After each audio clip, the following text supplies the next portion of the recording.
Welcome to This Week in Perfect Team, the show that provides immediate, community-driven feedback for all new content releases. And oh my goodness gracious, did we get a content release tonight.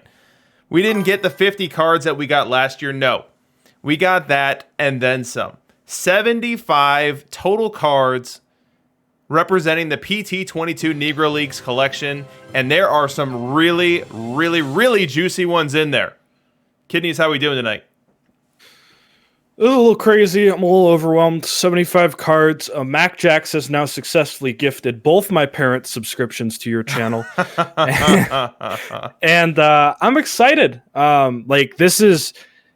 This is, I think, the start of us seeing some real endgame type cards for this year. I mean, that Jackie Robinson's out of this world.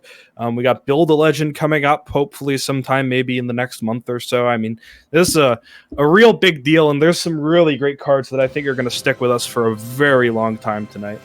Yeah, I think you're absolutely right there. I think we've got so much to break down. I think that this game's core engine being different.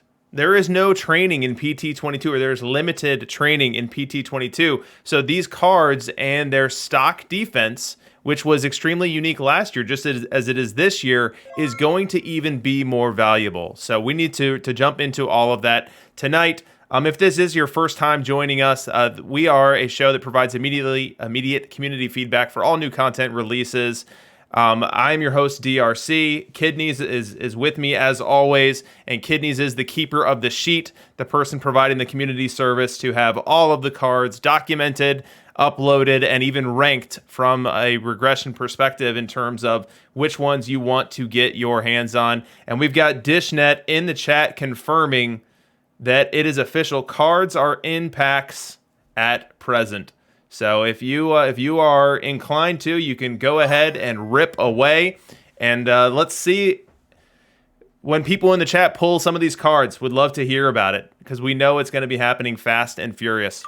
But while we wait for that, let's go ahead and talk about what it is we're going to be covering tonight. So given the size and breadth of this content release, we are going to do a first half, second half purely on card rundown. So the first half is going to be the silver and the gold cards. Then we're going to break in the middle. We're going to catch our breath. We're going to stretch. We're going to do OK Boomer and OK Zoomer. And tonight's topic is baseball coverage. We're going to talk about how you consumed baseball in the 90s. We're going to compare that to how baseball can be consumed in present day. And Kidneys is going to try to convince you that present day is better, and he will fail. Then when that is done, we will do the second half. We will do the diamond cards, the perfect cards. By that point in time, we'll probably have some community-driven understanding of the mission structure a little bit better from a points perspective. Someone will likely do the yeoman's work of calculating just how many silvers you need, just how many golds you need, just how many diamonds you need, so we can, by the end of this show, have a good idea of the level of difficulty for each of those individual missions, and then they'll roll up to the big mission at the end. Kidneys, first question is for you. You have the energy level needed to knock this one out of the park tonight because we've got a heavy weight on our shoulders. Slow and steady wins the race, my friend. I got the warm-up last week with 60 cards. I think I'm ready for the 75 this week. You're ready. We've been conditioned for this. We've been trained for this moment, and we've got some really exciting cards to get to at every tier. So it's not just like we're building up to Jackie and everything else will be filler. There are cards that are interesting for tournament competencies, cards that are interesting as diamonds. It is going to be a lot of fun. So let's jump into it. All right, so first things first, I wanted to do things a little bit differently tonight. So as you know, what I normally do on these streams is I'll have a couple of scavenger hunts. We'll still have those tonight. And if you're a winner of them, you can get 10,000 perfect points.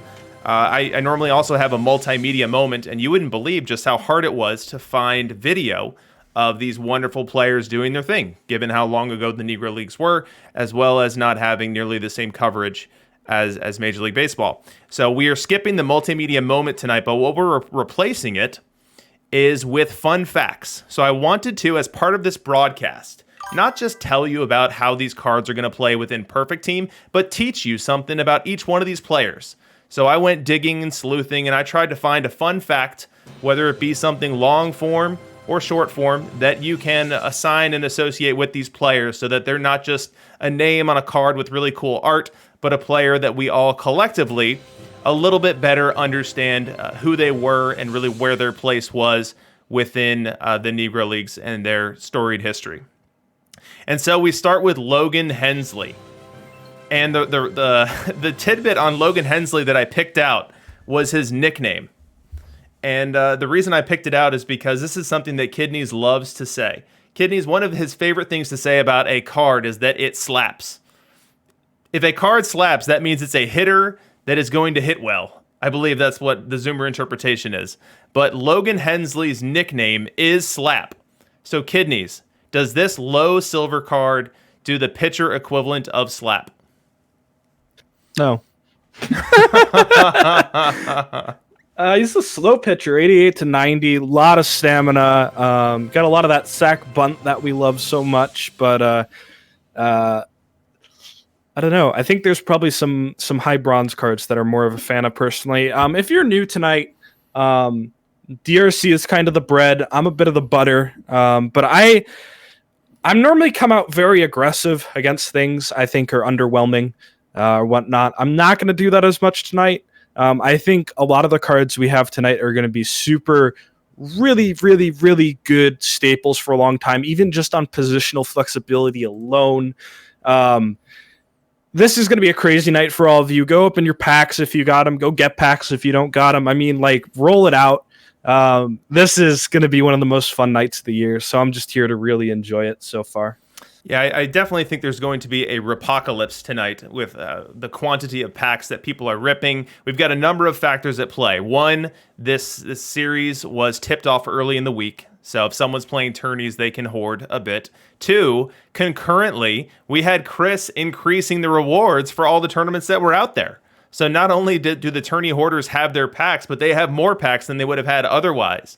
And two, the content is so rich and so fire that if there's anything motivating you to go deep for it, it's going to be a content set like this. But Logan Hensley, as we lead things off here, even though he's nicknamed Slap, this card's not going to do the pitcher equivalent of Slap. It's just a 65 on the Bendex, and one that is definitely not in the inner circle of cards that we're most excited about. We move on to the next card, though, and we've got Red Ryan here, Bendex of 65. My fun fact for you for Red Ryan is that, and this is definitely something that would be entirely unprecedented today, in 75% of his starts, he pitched a complete game. And in addition to that, in addition to being the pitcher that toes the rubber and gives you 9 innings just about every time they go out, he also pitched out of the bullpen too. So, he'll throw 9 innings on Monday, and you need someone to pick up a couple innings on Tuesday, Red Ryan's your guy. Just unbelievable culture within the baseball and how it was played back then, and how pitchers were definitely very different than they are today. But Red Ryan, that's my fun fact for you there. Now, this card is built very differently than the one that we just saw. This is a control-driven card for anyone new to PT or new to looking at backs of cards and trying to assess what that means. You can look at these 3 metrics and assign them to statistics. So stuff you can have as a rough equivalency for strikeout rate. Movement you can have as a rough equivalency for home run rate allowed. And then control you can have as a rough equivalency for walk rate. So this card here is definitely going to be at the upper tier with regards to preventing walks, but definitely not going to strike out a ton and definitely going to give up its fair share of home runs. So Ben, what do you think of this Red Ryan card? Similar to a card, a good bronze card called Ed Lynch. And Ed Lynch would have been the best bronze pitcher last year. The ratings work a little differently this year, so he's a little off. But this is just Ed Lynch that trades some stats for a lot more stamina. I don't think it's really going to see play in silver tournaments. It's a really fun card. It's got 6 pitches on it, bunts a bit, really good control. But unless you really need somebody to eat innings, I probably wouldn't play this card in silver tournament. So that is red, Ryan. We move on to Harry Williams, Bendex of 52, and hello. Everyone wake up, stop ripping for a second. We've got our first 10,000 perfect point scavenger hunt, and it's going to be for Harry Williams. So the question here and the fun fact about Harry Williams is that he was the player manager for the New York Black Yankees. Now, the first person in the chat who can tell me where the Black Yankees played their home games, I want city, and a little teaser here, I want state, will win 10,000 perfect points. So city and state of where the New York Black Yankees played their games when Harry Williams was the manager. Oh, we've got it really quickly here. Is it wait till next year first? I'm seeing a lot here. The correct answer is Paterson, New Jersey, and I think wait till next year's first with it. Let me confirm. I have wait till next year as well on my end. Nugs, just behind him. A photo finish, but wait till next year wins it. And so wait till next year we'll win the 10,000 perfect points. Congratulations to you. This was our first of 2 scavenger hunts. So if you missed out, then make sure you try on the next one. But definitely good effort there. I'm surprised at how quickly folks had this. We had nugs, and wait till next year right off the bat with it, and as well as a bunch of other guesses that were pretty good as well. All right, so getting to this card, we've got an interesting one in that it's versatile from a defensive perspective. So 89 stock rating at second, 89 stock rating at third. Decent range supporting it as well. So 79, probably not the best second base card in the world, but definitely some utility there. The shape of the card is going to give it a pretty solid BABIP. But this a little underwhelming maybe. What do you think? So I'm just going to take a breather because we do have missions out. Really, really interesting to note. You can get Oscar Charleston. So the missions are infielders, outfielders, and pitchers for respectively Gibson, Charleston, Page, and then Jackie's the topper. You can get Charleston for just Cool Papa Bell and any of the outfield perfects. There are 4 of them. That will complete Charleston. So it's going to be really interesting to see, because we're using the new point system, whether people go after the high cards or the low cards or come up with some sort of optimal mix of them. This is going to be really, really interesting. Interesting. So am I understanding this correctly that for the Charleston mission, it's any diamond? You picked out Cool Papa because you like him, but it's any diamond and any perfect? No, it has to be a high diamond, so only Cool Papa and any perfect will get you Charleston. Or you could do a high gold, a low diamond, and a perfect. There's a lot of really cool options here. This is going to be, it's going to be really, really cool to see how people get these optimized. They are big missions. They are 175, 270, and 300 points. They are real big missions, so this is going to be absolutely crazy. I know people are talking about the first Cool Papa was up for 500K starting bid. Holy cow. There's already a Cool Papa up. Cards are live for 15 minutes. It's crazy. Wow. Well, the circus has begun, but this Harry Williams card, you want to get back on track here? Or you got some more mission stuff you want to share? No, let's talk about Harry Williams. So the bat is kind of underwhelming just on the end of the low contact. He has that nice crescent profile we like that's going to buff the BABIP. But the contact's a little too low to get a really high number out of that. The cool thing about this card, and we're going to talk about this a lot tonight, is defensive flexibility. Now, while this card doesn't have the optimal kind of rating set up for second base, for third base, this rating setup is phenomenal. And he will be one of probably the best silver defenders at third base you can play. Now, does that make him good enough to make up for the bat? I'm not sure. He does have just a pretty good overall profile, so it's a card I kind of like to see at third. Yeah, it probably comes down to just how important defense at third is, because there's definitely going to be better hitters at third, 100%. There's going to be a ton of better hitters, so this would really need to be if we prove that third base defense matters, and if you're running out a low stuff pitching staff, kind of theming your silver team to play into balls in play, maybe at that point it makes sense, but color me a little skeptical. I am actually very high on third base defense right now. Something that Sergeant Mushroom has kind of turned me on to has been the importance of third base defense. And I think that I'm kind of on a quest right now to prove it's really important. So this is a card that I may play over some other people when I jump into silver. Interesting stuff. So we'll have to see where that leads to. Bill Bird is our next card here. Let me see what fun fact I've got here. Okay, so he was one of the last people to throw a legal spitball.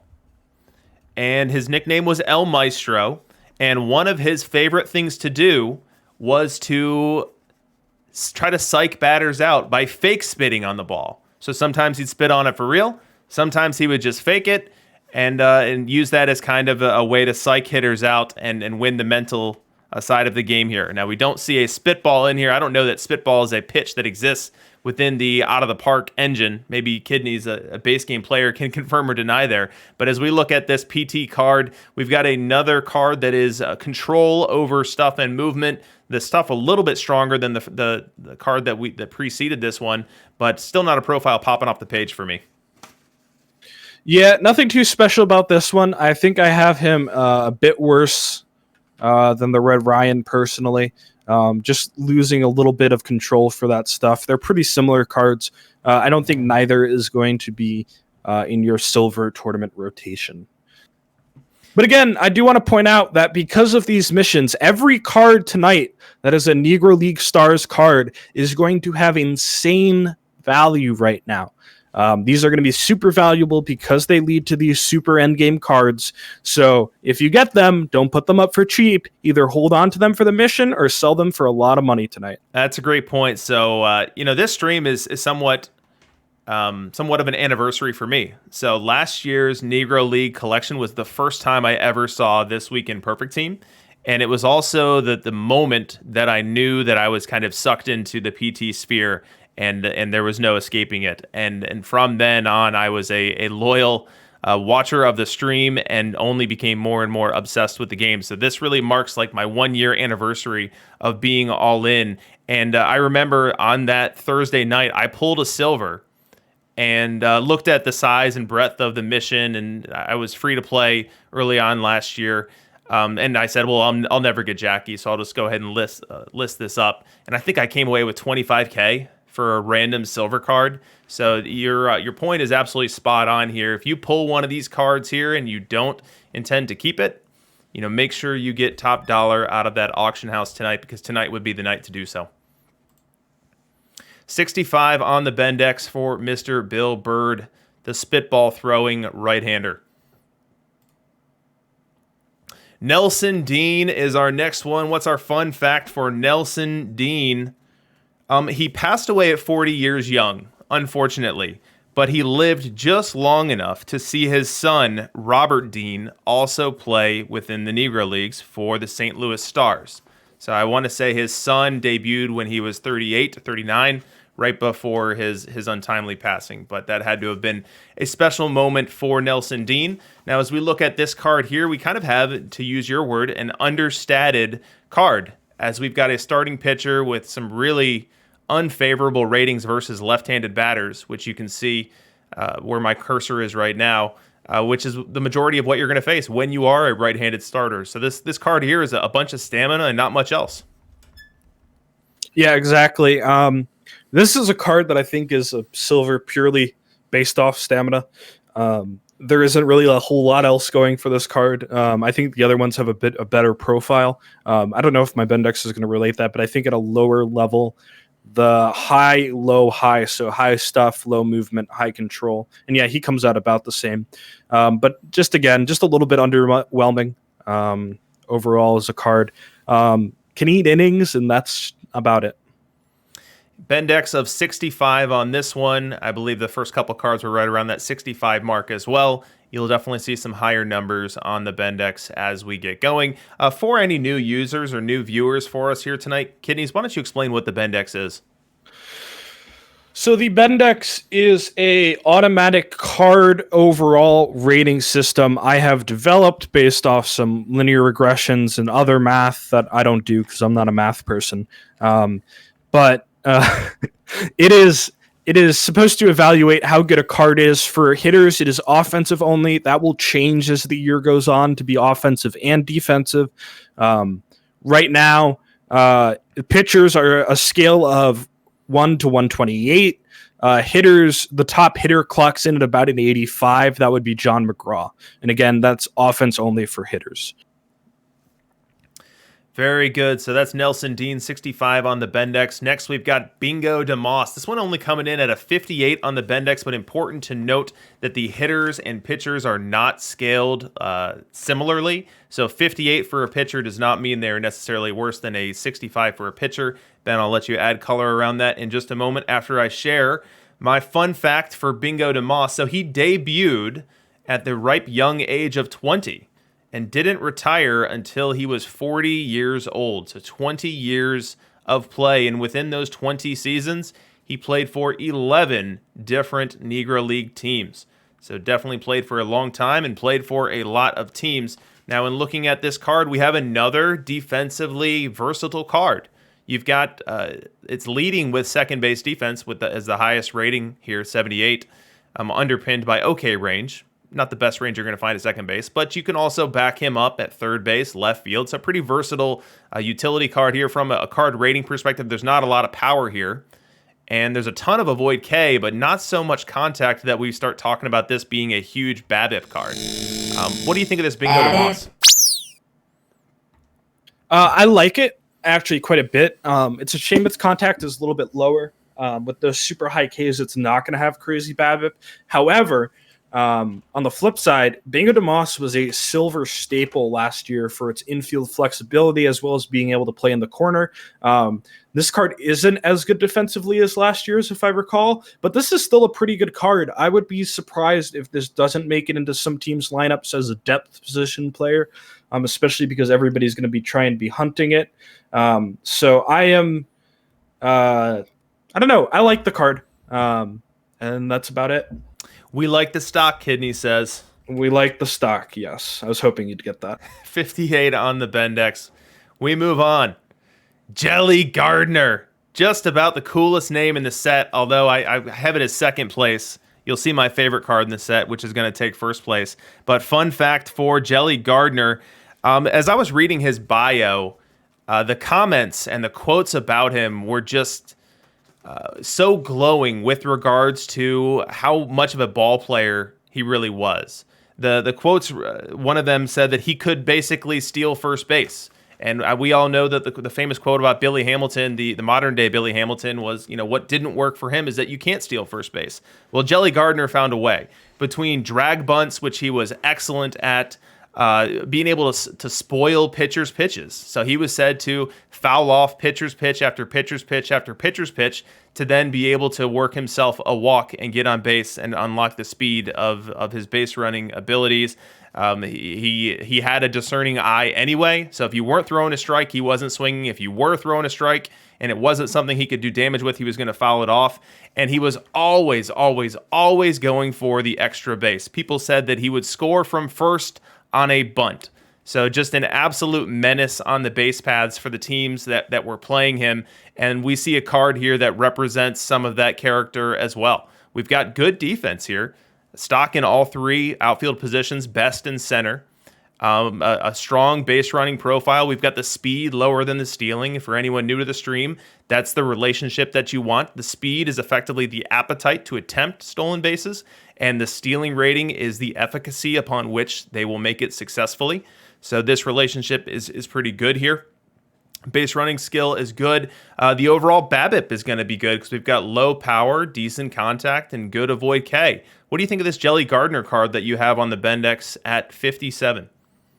It's got a pretty good V right, but the VL is so weak. It's weaker than it's weaker than any meta bronze card that's going to hit VL. I'm not so sure it plays. It's really good defensively. It's sort of a shame this isn't a bronze card. I'd love to use it in center field, at least V right. But overall, I think he's just a little bit too low. I mean, he is only a 72 to compete against other silver cards. Outfield versatility is nice. That's about it for me on this one. I do want to talk a little bit about drops again. I know I went off on this a few weeks ago, and I've seen a lot of people ask in the chat about drops. Drops are not enabled on any channel that is not the official Out of the Park channel. If you haven't refreshed your browser, please click the refresh button. You'll see you're on this channel, all right? On DRC's channel, that is. What I know we're all excited and we get excited about new cards and new things and whatnot, but I still keep seeing people harassing streamers about drops who are streaming on the Out of the Park channel. And I don't want to start a war or anything, but you guys got to take it down a notch, especially on the Wednesday streams when they switch between games. All right. That is content somebody puts a lot of time and effort into, and to constantly see it being degraded just because you guys are like, I want my free pack. Free packs are really easy to get. Just get good at tournaments, because if you need drops, you're probably not. That's fire all. Kidneys, not just any kidneys, but fire kidneys coming off the top rope tonight against the drops, folks. And just to clarify there, on this channel, we won't have pack drops, but we will have knowledge drops. We also have a multitude of ways to win perfect points. We saw the first scavenger hunt a couple slides back. We've got another one coming, and then we've got a catch-all 10,000 perfect point giveaway at the end of the stream as well for just a random drawing of which everyone can enter. So definitely a lot of good reasons to stick around and for those knowledge drops as well. So a lot of people in the chat already sharing the fruits of their pack pulls. I want to say Jonesy got something in his first pack. We've had others reporting some. We've got some people pulling some Build a Legends cards that they were likely looking for last week. So awesome stuff to see the community already starting to get their hands on this new content. Yeah, it's really interesting to see how this meta is developing for the missions. It looks like the pitchers are staying relatively cheap and the outfielders are going instantly. That Charleston seems really tonight. Yeah, the Charleston was a meta card, hardcore meta card early in PT21. So from the moment the Negro Leagues collection dropped in PT21, Charleston was an it card, a card that everyone wanted to have, a card that was producing high levels of defensive play in center field, as well as high levels of wins above replacement production at the highest levels of the PT ladder until Face of the Franchise came out. I can't remember what ended up pushing Charleston outside the meta. It might have been Face of the Franchise Maze. It was Face of the Franchise Maze. Okay. Yes. So something to watch. He was huge for a long time, and this card is going to be huge for a long time. Roosevelt Davis, though, again, well, this one gets a little better to 66, but very similar profile to some of the other pitchers we've already seen tonight. Just a low overall silver. Again, I don't think he's going to compete in silver tournaments. One of those, again, he's an inning eater with high control and with a lot of stamina, but outside of that, that's about the best thing he's got going for him. Yeah, I do like the control-heavy builds. Now, I say that from a bronze context. Like, I rocked a Josh Tomlin longer than I probably should have. So I definitely have a soft spot in my heart for profiles like this. But up in silver, I agree that this is likely treading out too far on thin ice and likely would be problematic for you. This is a Bendex of 66 for this Roosevelt Davis. Now, my fun fact for Roosevelt Davis actually ties to a card that we've already looked at tonight. So Roosevelt Davis is the one that taught Bill Bird the spitball. He's the one that taught him how to do it. And in addition to the spitball, he actually had what's called the emery board ball. And so I had to do some research because I did not know what that meant. I didn't know what an emery board ball was. And honestly, Googling it only helped so far. So maybe someone in the chat can provide a nice, succinct explanation. But from what I gather, it's a way to get some tact and stickiness upon the baseball, to give you the grip that you're looking for, to be able to spin it as you wish. Maybe there's some ambient movement gains you get from it as well, above and beyond simply the increased grip. But Roosevelt Davis was the master of the spitball as well as the emery board ball, but is not going to be the master of your silver tournament team in PT22. We move on. We've got Hurley McNair, a very cool name. And my fun fact for Hurley McNair is that he was said to be completely unflappable. Nothing could shake this guy. Cool as a cucumber and someone who was at his best in the biggest moment. His coach used to say that he would just take 2 strikes because he didn't care. Because he didn't need to start trying until he already had a couple strikes on him. And there was one instance where he was caught in the tunnel. He was grabbing some water. He wasn't paying attention. And someone said, "Hey, Hurley, you're up. Go grab a bat." Bases were loaded. He goes to the bat rack, grabs any old bat. Turns out to be a Fungo bat. Whoopsies.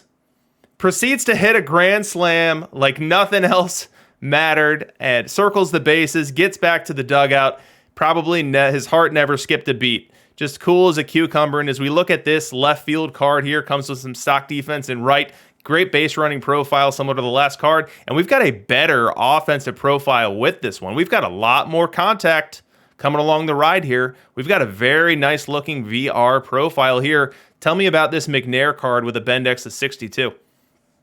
We got a card that can kind of hit right here, at least V right. V left, he's a little bit weaker, but he's got pretty good speed to stealing, right? You're looking for about a 10 is about the optimal ratio of speed less than stealing because of what you explained earlier. So being at a 7 is a pretty good place to be. He's got great bunt, and his defense is a little bit lacking. So that's going to be the weakest part for me of the card. I think people are going to look at me and say, that's lacking defense for you. I'm actually really high on corner outfield defense. I already said I was high on third base defense. I guess I'm just high on defense in general. I like the really high range cards still in the corner outfield. So this is a little low for me, but overall, you got a card that could probably play a little bit V right. Yeah. Yeah, so interesting card. We'll see if it ends up bubbling up towards the meta. Over the course of the game cycle, we'll see the burden for improved defense go higher and higher as we have new cards come out. We'll see if this Hurley McNair can stand the test of time. I'll stop short of hitting the meta button on it, but it's got a pretty nice BABIP, so I'll give it a BABIP as a consolation prize. We move on, and we've got another finalist for the best name of the content set here with Rats Henderson. What is my fun fact for Rats Henderson? Okay, so he lived to 92 years old. And as I was looking at all of the bios and all of the backgrounds for all of these players, that is definitely an outlier. Unfortunately, a lot of these guys did not find their way into their late 60s, 70s, 80s. God forbid, getting into the 90s like Rats Henderson did. And he actually passed on September 8th of 1988. And so as you guys know, Wrigley Field had its first night game on August 8th of 1988, 8/8/88, although that game got rained out, so it was one day later. So Rats Henderson lived long enough to see night baseball at Wrigley Field by a month. Wow, that's amazing. So this Rats Henderson you've got at a 63, and we've got a shape of a profile here we really haven't seen yet tonight. We've got the high-low high. I really shouldn't say high-low high, probably medium-low high in terms of stuff movement control. Do you think this Rats Henderson can play? Not really. There's some bronze pitchers that have this exact profile and just better stuff. Again, this is going to be, the super high stamina cards are going to buff the overall a little bit. There are bronze pitchers, maybe a little bit less movement, but just about 70 stuff, 70 control that are really good in bronze right now. And I would say one of those probably plays over this. Yeah. So there is your Rats Henderson. I mean, at the pace we're going right now, you think we'll be out of here by 4 a.m? Yeah. I mean, what slide are we on? We are on 14 out of 75. We have 84 slides tonight. Yeah, and we're on 14. Wow. Talk about death by PowerPoint. Sorry to the entire chat. All right, we move on. It's time to get Joe Strong here. Bendex of 64. And we've got a strong right-hand starting pitcher profile here that has a bit of a splitty card here. A lot more control versus right. But our fun fact for this one for Mr. Joe Strong, he was nicknamed Babyface. It's not the longest fun fact, but I thought it was fun enough. What do you think of Joe Strong? Same problem as the last card. Just not enough stuff to really compete with those high bronze cards coming out. Yeah. Flyball pitcher's cool. All these guys really low velocity. I love seeing that on the old cards. Some of these guys are really, really slow, but not going to be a meta silver pitcher in my opinion. Dishnet pulling out historic perfect Barry Larkin. Congrats to Dishnet. Little spoiler, Dishnet. I'm going to talk about Larkin later in the show. So if you make it to the 3 a.m. snooze fest that is going to be this week and Perfect Team this week, I will talk about your Barry Larkin card.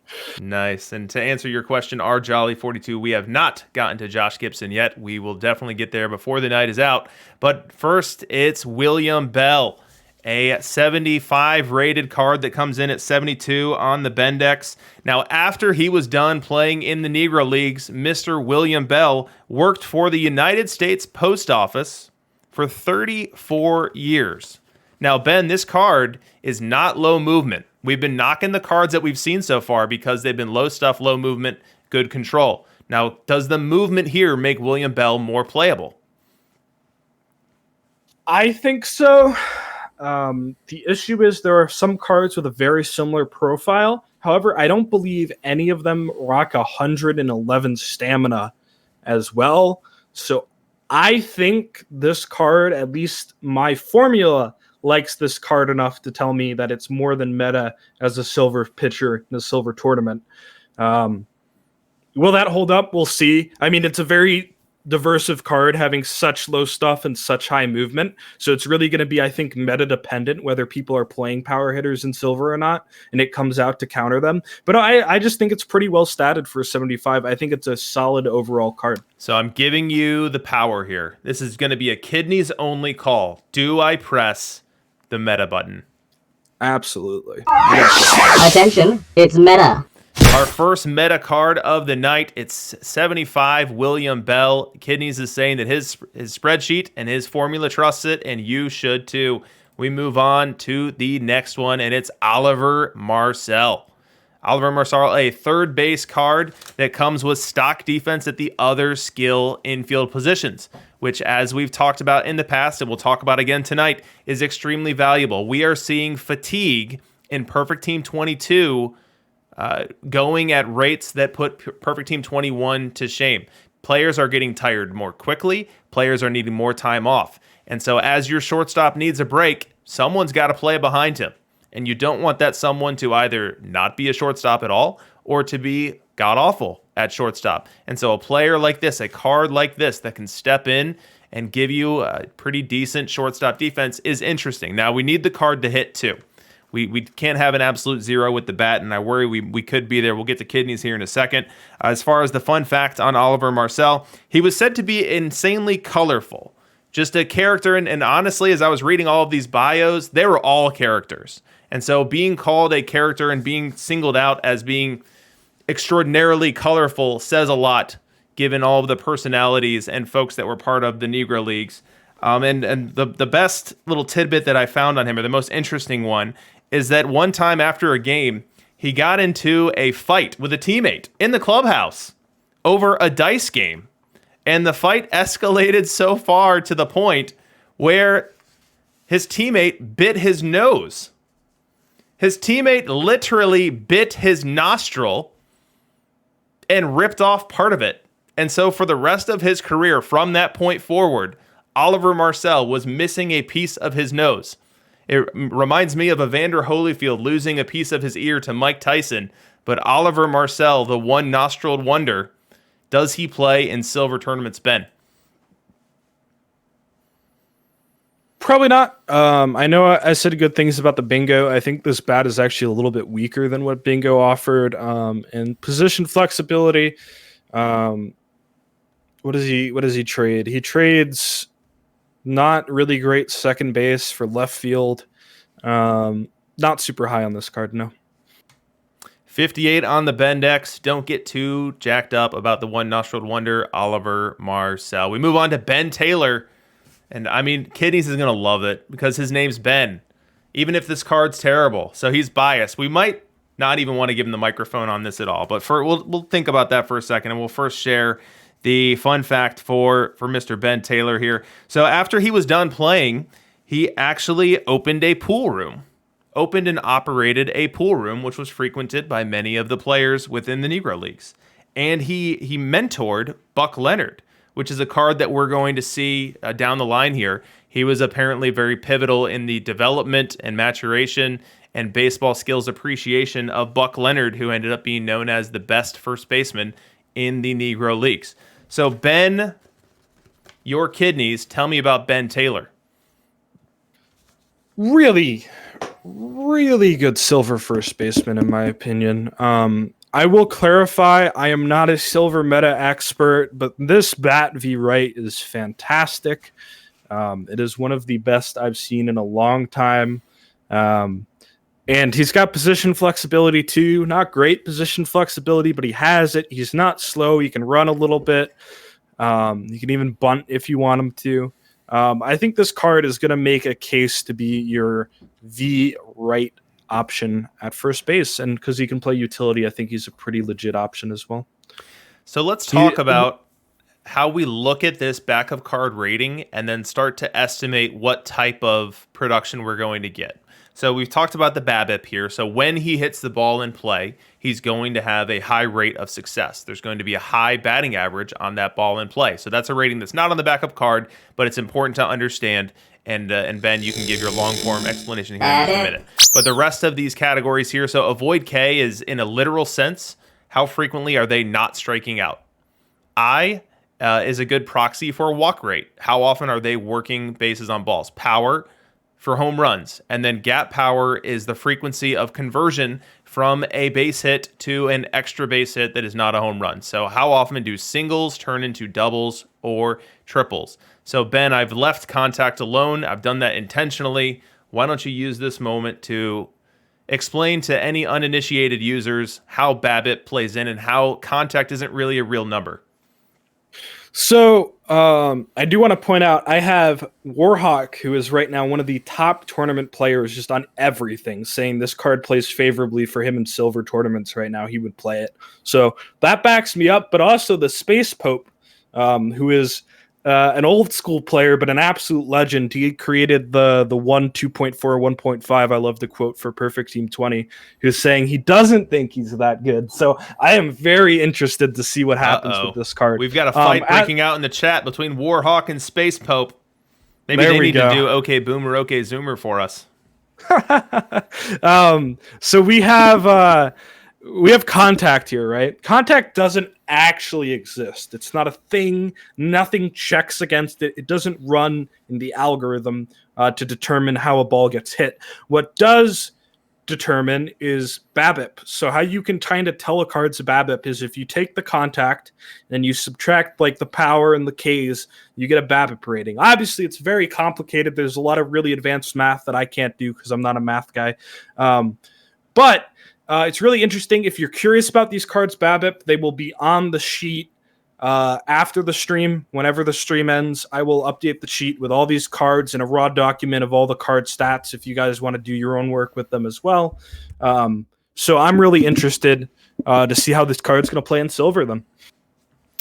Ben Taylor, 67 on the Bendex. We move on to Ted Trent. And I've got a very brief fun fact here. But he was called High Pockets. And you might say to yourself, why would someone be called High Pockets? That's odd. It's a weird nickname. Well, this is why someone would be called High Pockets, because they're 6'2" plus, and they are very short torsoed. And so in a very literal sense, Ted Trent was rocking extremely high pockets. Now, as we look at this silver card here, it is very much plain Jane. It's almost neutral both directions. It's like every rating is 60 on it with the exception of the stamina. Does this have any chance of mattering? Yeah, I think bronze Satchel Paige is just everything this card wants to do, but minus 70 stamina. So far, stamina doesn't seem to matter too much this year, so I'm not really super concerned about it. I mean, obviously you want to pitch count Satchel Paige, but I don't think the value this card's going to get out of stamina is going to compare anything near to something like Satchel Paige. So we High Pockets. I was reminded of High Pockets Kelly was a player I think of the game last year. And chat is remembering High Pockets Kelly too. But so I don't think this one plays. He's got an okay Bendex-ish for a silver card of his overall, but I'm not convinced of it. That's Ted Trent, 67 on the Bendex. We move on to Barney Brown. Barney Brown's nickname was Brinquitos, and he was a very slight left-hand pitcher with an incredible walk rate, and that is absolutely demonstrated on his back of card art here. I mean, look at the control. So we've looked at profiles that resemble this: low, low, high, low stuff, low movement, high control. But none of them had control that reached quite as high as Barney Brown does here. You've got him at 69 on the Bendex. Is there an inflection point upon which control can get high enough where we don't have those concerns we had before? So very interestingly, with how at-bats calculated, control is the first thing to be calculated. So is this man ever going to walk somebody? Probably not. It's going to be very few and far between, especially in silver tournaments. The issue is next comes strikeouts, and he's not going to strike a lot of guys out. And then movement comes, and, well, he's not going to prevent a lot of home runs. And so the issue I have with this card is just the one thing he's very good at does not stop the ball from rolling forward, right? So while control is still super important, I like what Gravestock says, where he looks like a batting tee. He is going to produce a ridiculous amount of contact hits off of him, and he is, as somebody else points out in chat, Caprine Assassin, he is a neutral tendency, which means either way, you really want those ground balls or those fly balls so you can stack your infield or your outfield, and he just doesn't have that going for him either way. You know what this card looks like is what I wish position players pitching looked like. You know how position players get into games and just walk the world? It'd be nice if they would come in and just groove it right down the middle like Barney Brown does here. Don't walk anyone, but kind of let the bat hit the ball and see what happens. So, funny enough, some of these cards can pitch, and Cool Papa Bell is a 36, 46, 66. Okay. Toriente is a 34, 48, 54. The best is Martin Dehigo at a 25, 59, 67. Very cool. Well, we will get to some of those cards later on. For now, we'll move on to Newt Allen. This card comes in with a Bendex of 58. And Newt Allen's fun fact is after his playing career, he got very involved in Kansas City Democratic Party politics. So he became a public figure and a very active voice in that community. Now, as we look at this card here, the contact profile kind of looks like a bronze card to me, and that's what I don't love about it. It's got some good defense here, better defense than you see in bronze, but this is a silver card. So that's not something that we can really hang our hat on. Do you think this Newt Allen card matters?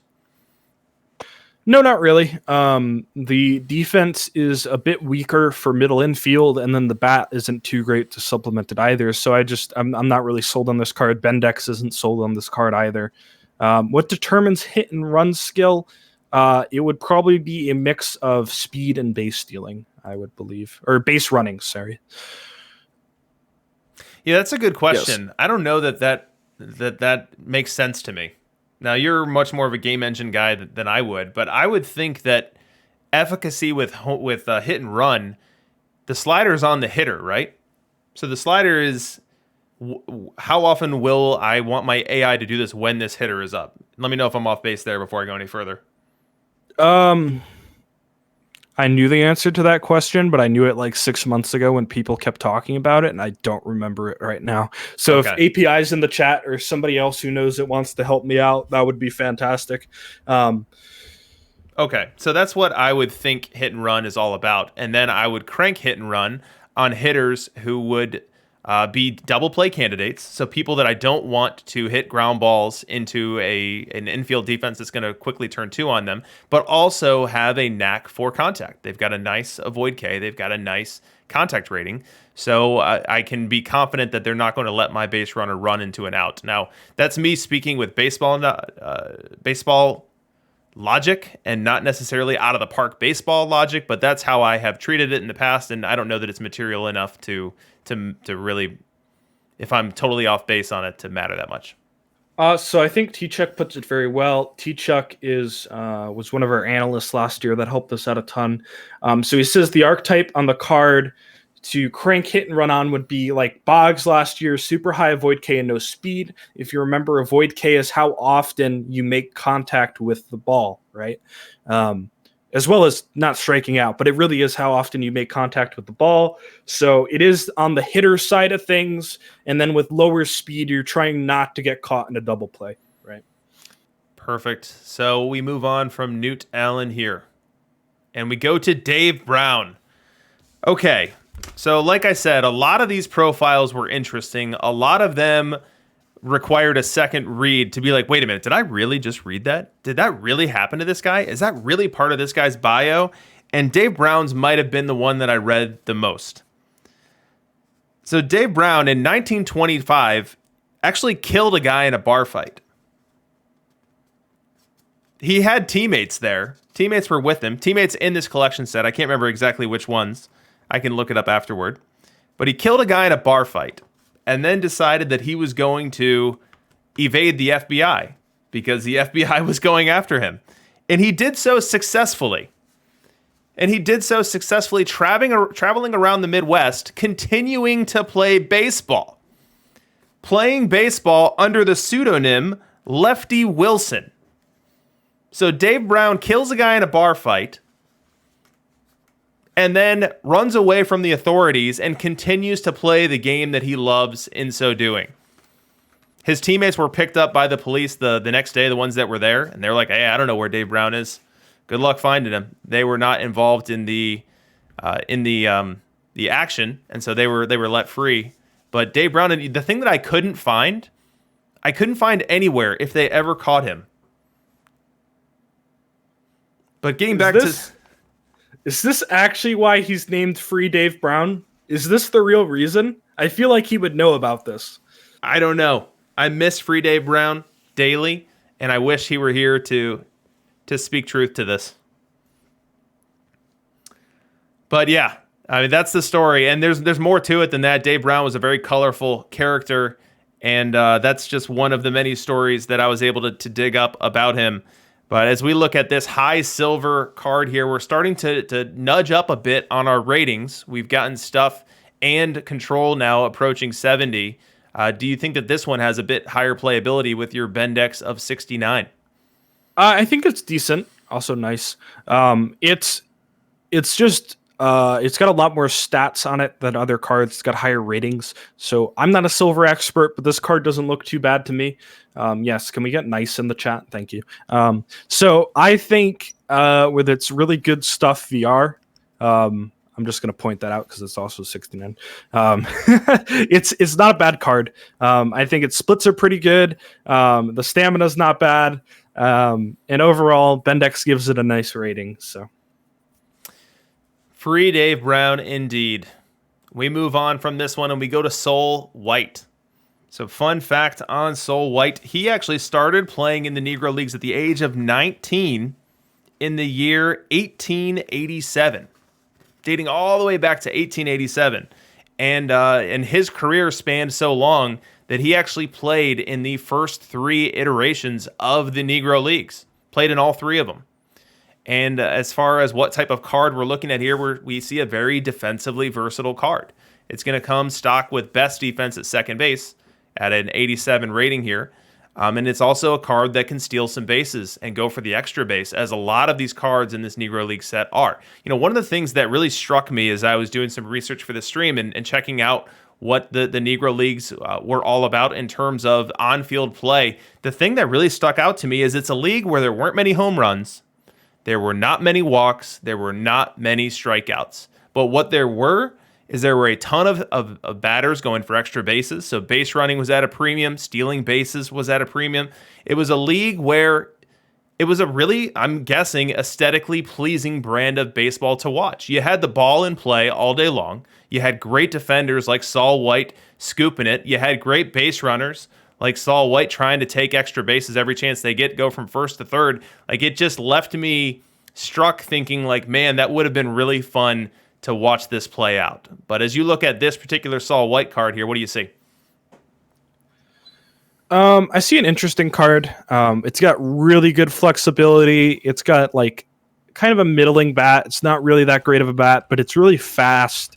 And I think this is something that you could possibly squeeze your way onto the team, and just make it, because he plays the hard positions around the infield with pretty good defense, and he can throw in a little bit right field. Really super fast card, very similar to Ashburn's profile for base running last year, which was phenomenal. I think this card could probably make it onto your silver team as a bench player. Yeah, definitely an interesting card here for sure. We move on from Soul White. We go to Johnny Wright, another pitcher. This one coming in as a fly ball pitcher profile. So what's interesting about Johnny Wright, and you guys have probably never heard of Johnny Wright before, perhaps you haven't. He was actually signed alongside Jackie Robinson by Brooklyn. So it was Johnny Wright and Jackie signed at the exact same time. Now, Jackie made it up to the major leagues. Johnny Wright never did. But that doesn't take away the fact that he likely suffered and endured a lot of the same pressures that Jackie had to do at that time, in that moment, with that climate. So I'm super glad that he's in this content set here. Now, as we look at this card, it looks very similar to some of the cards that we've seen come before it. Bendex of 66, so I'm guessing some of the familiar tropes that you've shared for the other cards. Yep, just very similar. It's a very bronze pitching-esque pitcher with good stamina. I'm not sure why this one's particularly a 77. He's got a little bit better stuff than some of the other ones, but nothing too stand out-ish about this card. I don't think it sees play in silver. Yeah, do you think that the reason that the card ratings on these are so high is because stamina carries a heavy weight with regards to the overall card rating? I think it has to. It is my only explanation. So yeah. That's what I got for you. Yeah, I mean, we look at like a bronze tourney meta and we see that all the meta starters are low stam guys, and it's because they're able to still be a bronze card while having big stuff, big movement, big control. And the way that they do that is that they don't have stamina pushing them up into silver. And so I think that could be something worth taking a look at, is how much value that we're assigning on backup card overall rating to stamina, because I think that's really what's driving those developing metas. We move on. We go to John Beckwith, a very interesting looking card. But before we talk about the card, let us talk about the person. So in reading about John Beckwith, the thing that struck me is everyone that talks about him treats him as if he was a literal superhero. A superhuman strength, a superhuman size. He had a 38-inch bat that weighed 1 billion pounds. He was a 220-pound build at a time where you don't see nearly as many of those builds in baseball. He was the first ever to hit it out of Redland Field in Cincinnati. First ever to do it. He also hit a home run in Washington, D.C., and of course, home run legends can be and are over-exaggerated, but it's a reported 460 feet hitting an advertisement that was 40 feet off the ground. So John Beckwith, from everything that I was able to read about him, really told stories of Herculean strength, Herculean drives above, out, and over each fence. Now, this card here is not a power-hitting card. This card here has a ton of gap power, so we see some extra bases being driven there. It's got a good amount of avoid K, so we know it's going to make some contact. But what type of performance can we expect from this John Beckwith card? You know, maybe if he used a lighter bat, he might have been a better hitter. He's really not bad. The only issue is he's really a third baseman or a first baseman here with this profile. Definitely not a shortstop. Base running's pretty good. You know, he's going to be okay. You're going to have to turn down the base running itself slider, but the stealing will be fine. I love the high avoid K. The real issue here is I just don't know if there's enough going for it to be a good hitter. Bendex kind of sides on that he's not going to be too great of a hitter just overall, even with the really good avoid K, just because probably the contact is so low. I am also a big proponent in real life baseball of bat speed is everything, and the bigger your bat, the slower you can swing it. 63 on the Bendex for John Beckwith as we move on to Chet Brewer. Now, Chet Brewer, when he was done playing baseball, became a scout for the Pittsburgh Pirates and was a scout for that organization for 30 plus years. Now, with this card here, for the first time, we've got a Stuffist. We've got a Stuffist silver card. We are at the high 70s. We haven't crossed over into 80 yet, but we are giving up that control that we've had on the preceding cards here. Now, can this play? It's really interesting. It's very kind of similar-esque to the Satchel Paige that's seeing a ton of play right now with a little less movement and maybe a little less control. I think this card might even be favorable of it because the stuff is so much higher and the stamina. So if you're looking for a strikeout-heavy pitcher, this is honestly not too bad of an option. I'm not against this card at all. Not against it. 66 on the Bendex. Be on the lookout for one Chet Brewer. Next, we've got Buck O'Neil. So I love any tie-in to my Chicago Cubs. I'm always thirsty for it. I'm hungry for it. And with this card, I've got that. So he was a scout for the Cubs, and he was also the first African-American major league coach hired. And he was hired to the Cubs in 1962. And in addition to that, I've got our second 10,000 perfect point scavenger hunt, even though it is labeled as first. As a scout, what two Major League Baseball Hall of Famers did Buck O'Neil sign? Whoever gets both of them first in the chat with the correct answer will win the perfect points. You got to get both of them. Buck O'Neil, as a scout for the Cubs, signed two eventual Hall of Famers. Who were the two? Walnut picking out some late 80s Cubs. Smart move there, even though entirely wrong. All right, we've got someone with it. It is Minerva 9398. No, they've got the correct answer, but Bear Down Andy was first. Lou Brock and Ernie Banks is the correct answer, and I'm sorry, as I'm scrolling up, it's moving so fast I missed the actual first person. Let me make sure I don't make this mistake again. Yes, it is Mango Sandwich. Mango Sandwich is first on my screen, which is the screen of record, and it's Ernie Banks and Lou Brock, both signed by Buck O'Neil as a scout. The Cubs were able to make hay with Ernie Banks in his career, and Lou Brock went the way of the St. Louis Cardinals and was able to do okay for himself there. So Mango Sandwich, congratulations to you. DM me your perfect team username with the appropriate capitalization, and then you will see those 10,000 perfect points at the next opportunity. But getting back to this card here, what do you see with Buck O'Neil? Really interesting kind of profile. High on base, high gap power, which the high gap power isn't really a great thing. But the contact is just so low. I'm not super sold on it. 65 for a 78 is pretty low. And even though he's really tall, so the first base defense is fine. He's not fast, can't bunt. Like I said, on base will be okay, but he's not really going to hit the ball too well. And for first base, we really want to juice some offensive production there. So not hitting the ball too well at first base is an immediate X from me. Moving on. Double duty Radcliffe. We've got a card here that can pitch, that can catch. The catcher ability has been manually put on here by Chris. We see that 61 and 66. But first, our fun fact. So Double Duty was known as a bit of a businessman, a bit of an entrepreneur, someone who had a flair for production value and a flair for good ideas in terms of trying to come up with creative ways to promote his game and his sport, and that being baseball and that being the Negro Leagues. And so after Jackie Robinson and others integrated with Major League Baseball, he thought it was a brilliant idea to do the opposite, to have white baseball players integrate with the Negro Leagues. And so he signed 3 white players in 1943, and he called it trying to find the reverse Jackie Robinson. Now, it did not work. The 3 players that he brought in did not end up playing well in the Negro Leagues, and the idea fizzled. But I found the attempt and the spirit of it interesting. So as we look at this card here, the pitching is kind of similar to a lot of what we've seen so far, so I have a good feeling of what you're going to say about it. But does the catching make this card more interesting for cap tourneys? Certainly makes it interesting for cap tournaments. You get a pitcher and a catcher. right? Normally you have to pay at least 40 points for both of those. You're paying less than that here, right?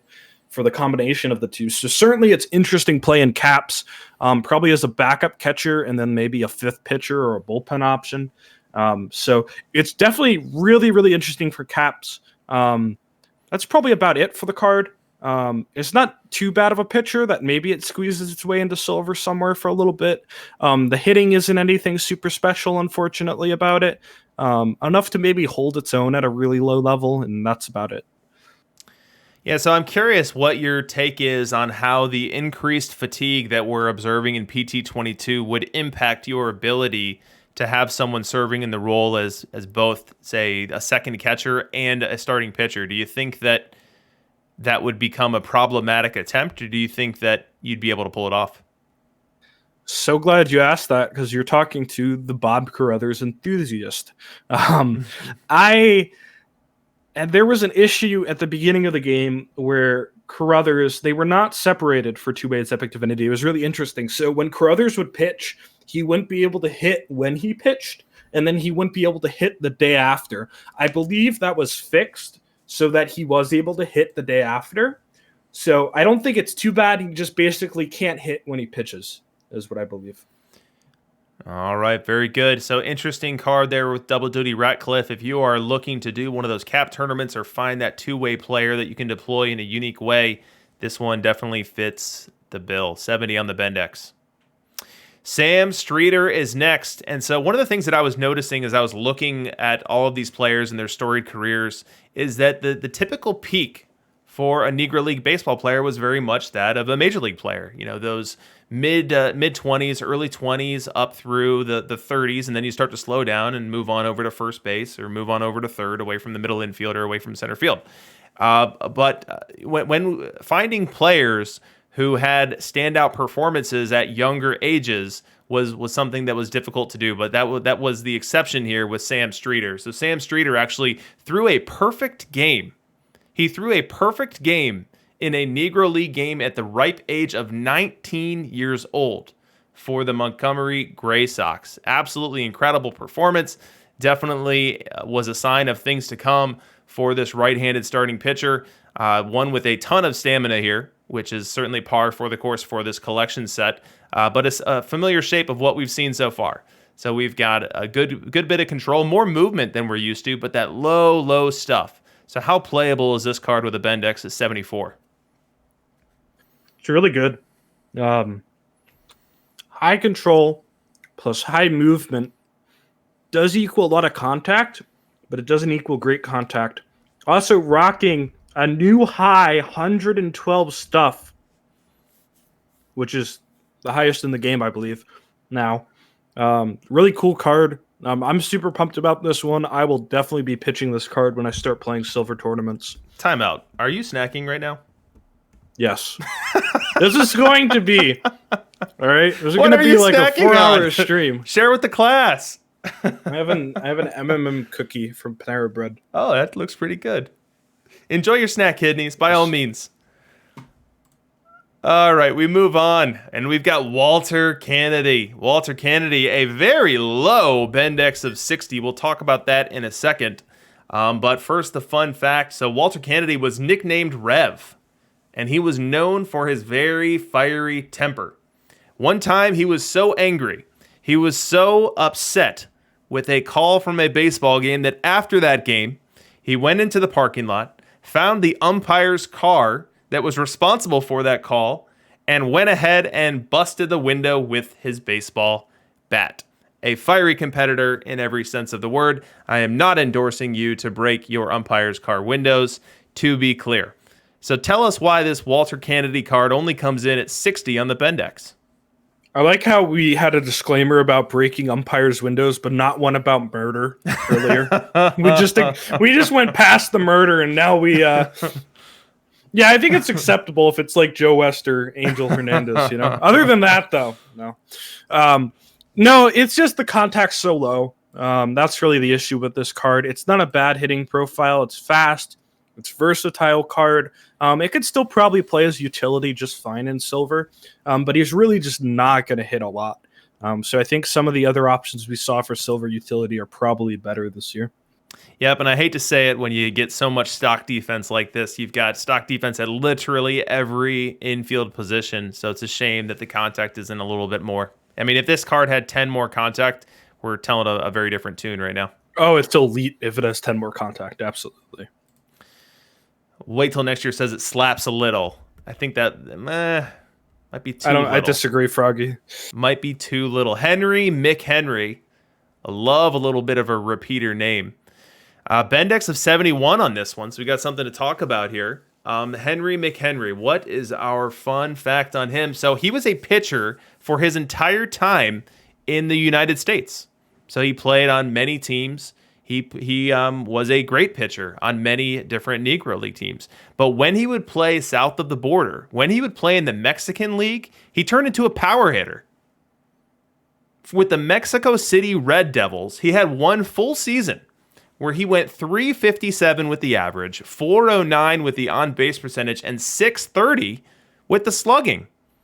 So I don't really know the rhyme or reason behind it and wasn't able to turn it up in the light research I was doing upon him.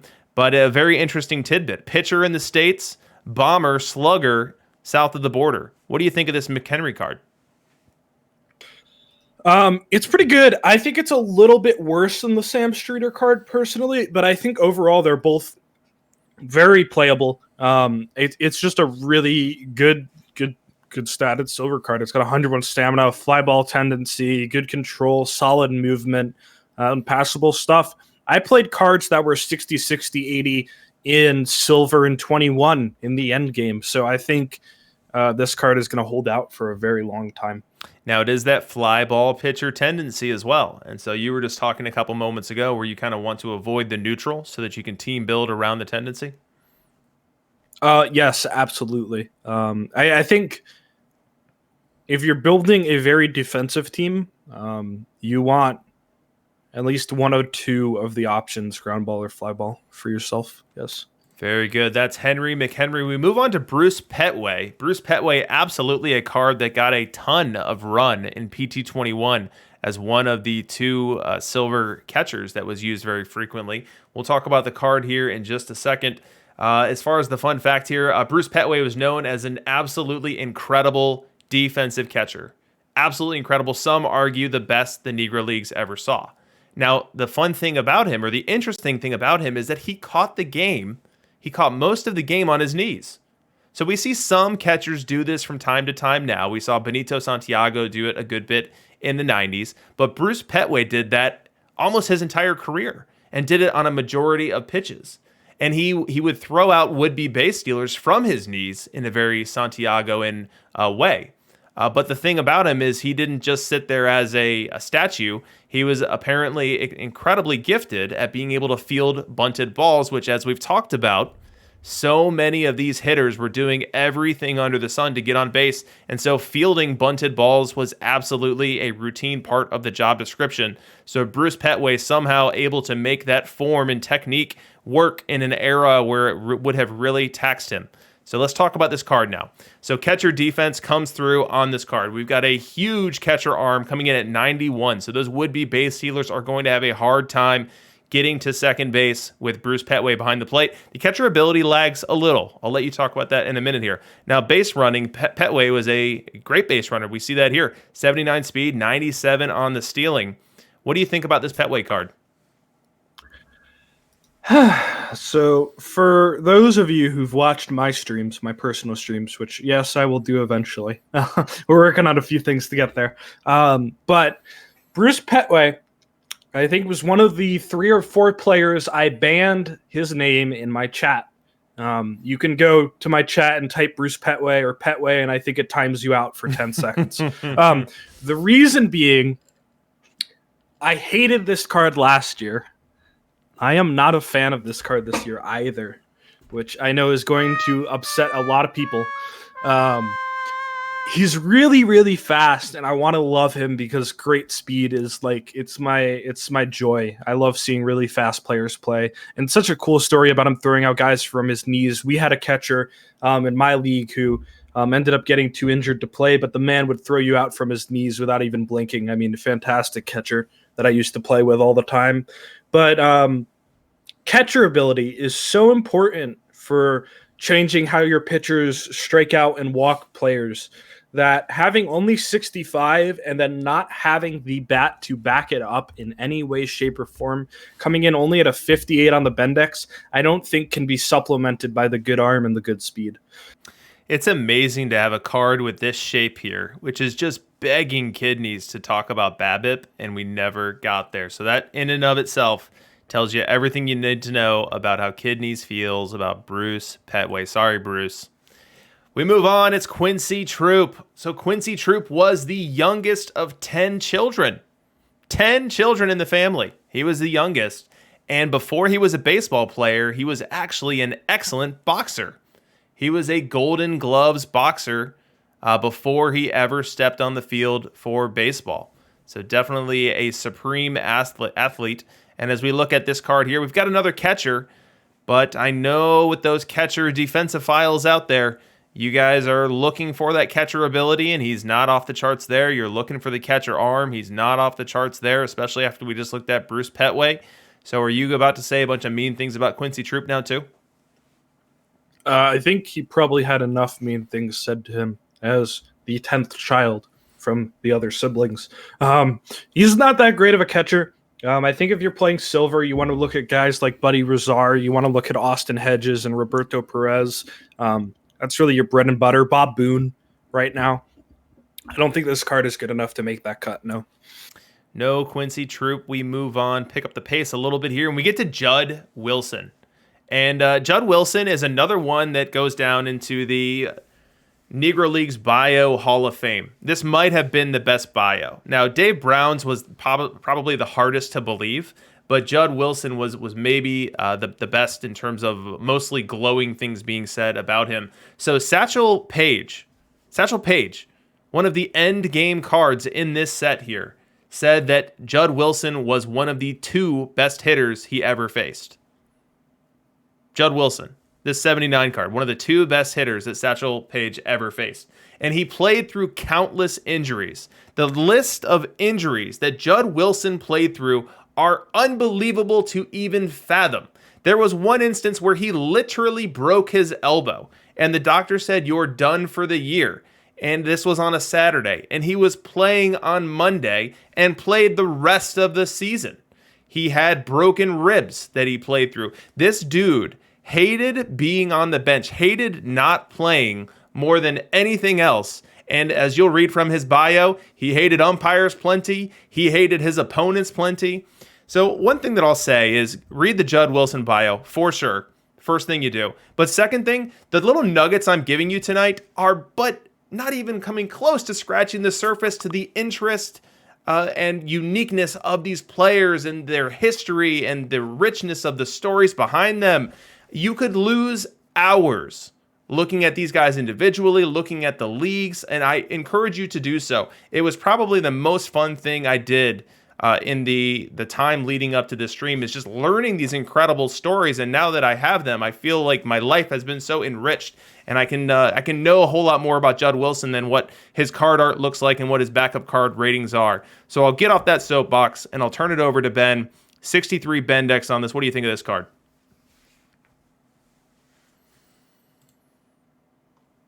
Give me 1 second. My headphones have died. Ben's probably looking for a new snack. The M&M cookie isn't cutting it anymore. I'm going to assume you can hear me. Not if you can hear me. Here's thumbs up. There we go. All right. There we go. All right. Sorry about that. My headphones, I don't know why they just randomly shut off. They have like max batteries still, but they just do it. It's really weird. Anyway, this card is cool. He's got an upside down base running profile, which means I don't like it. His V right is pretty good. His V left leaves something to be desired, but so many positions on this card. I mean, first, second, third, short, left field. If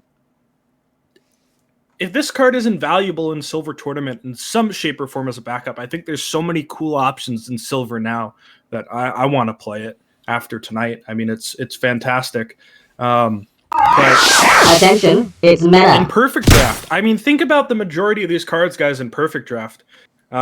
fantastic options. Like we've been, dying to try and find that one live card that has like 6 positions to fill all our backup slots, and now we have all these amazing cards that it's silver rating and above that are going to do that for us too. So I just think it's a really cool card. I'm not so sure it's going to be a silver tournament meta card.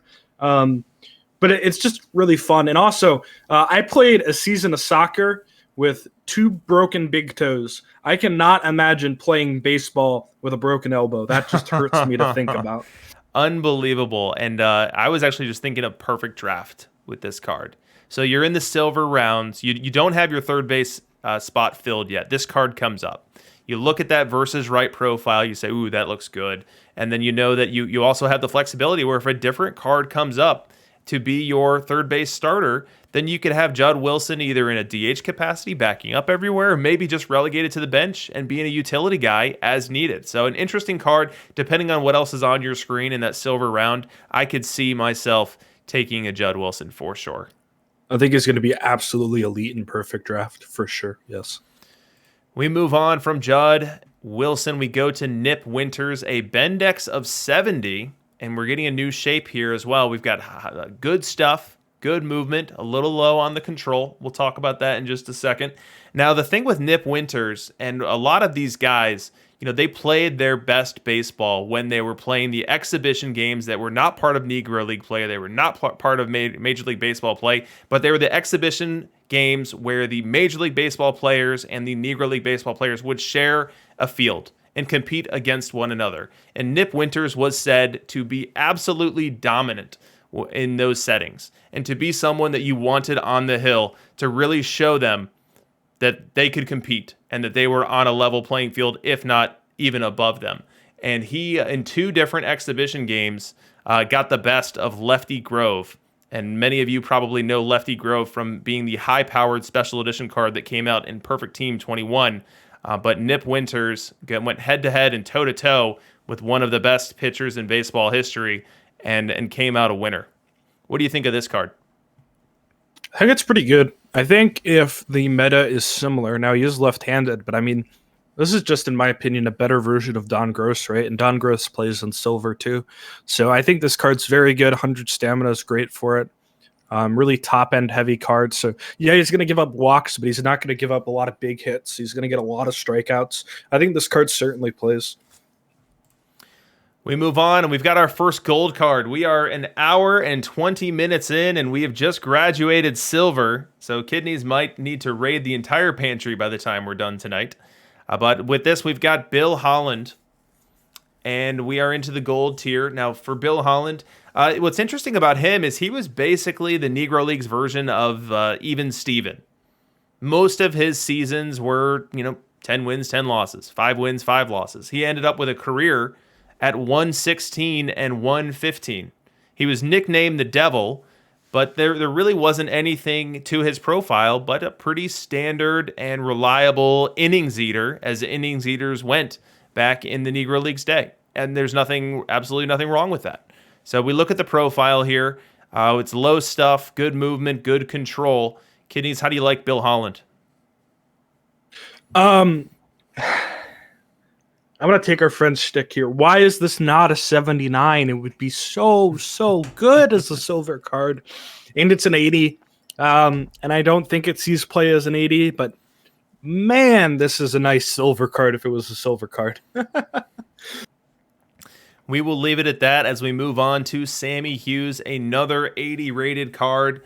Now, Sammy Hughes had an incredible little anecdote about him. So in 1936, there was an exhibition series.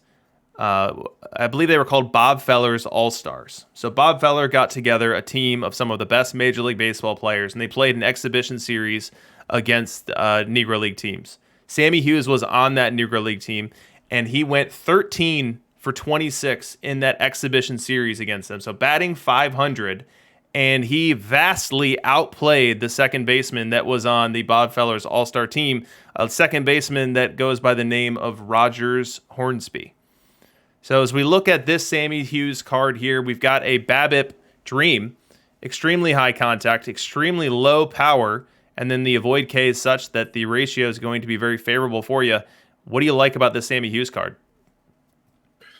Decent contact. I mean, this thing's going to have a really good BABIP, solid second base defensive option. It's just, again, it's one of those, why isn't this a silver card? It'd be such a good silver card.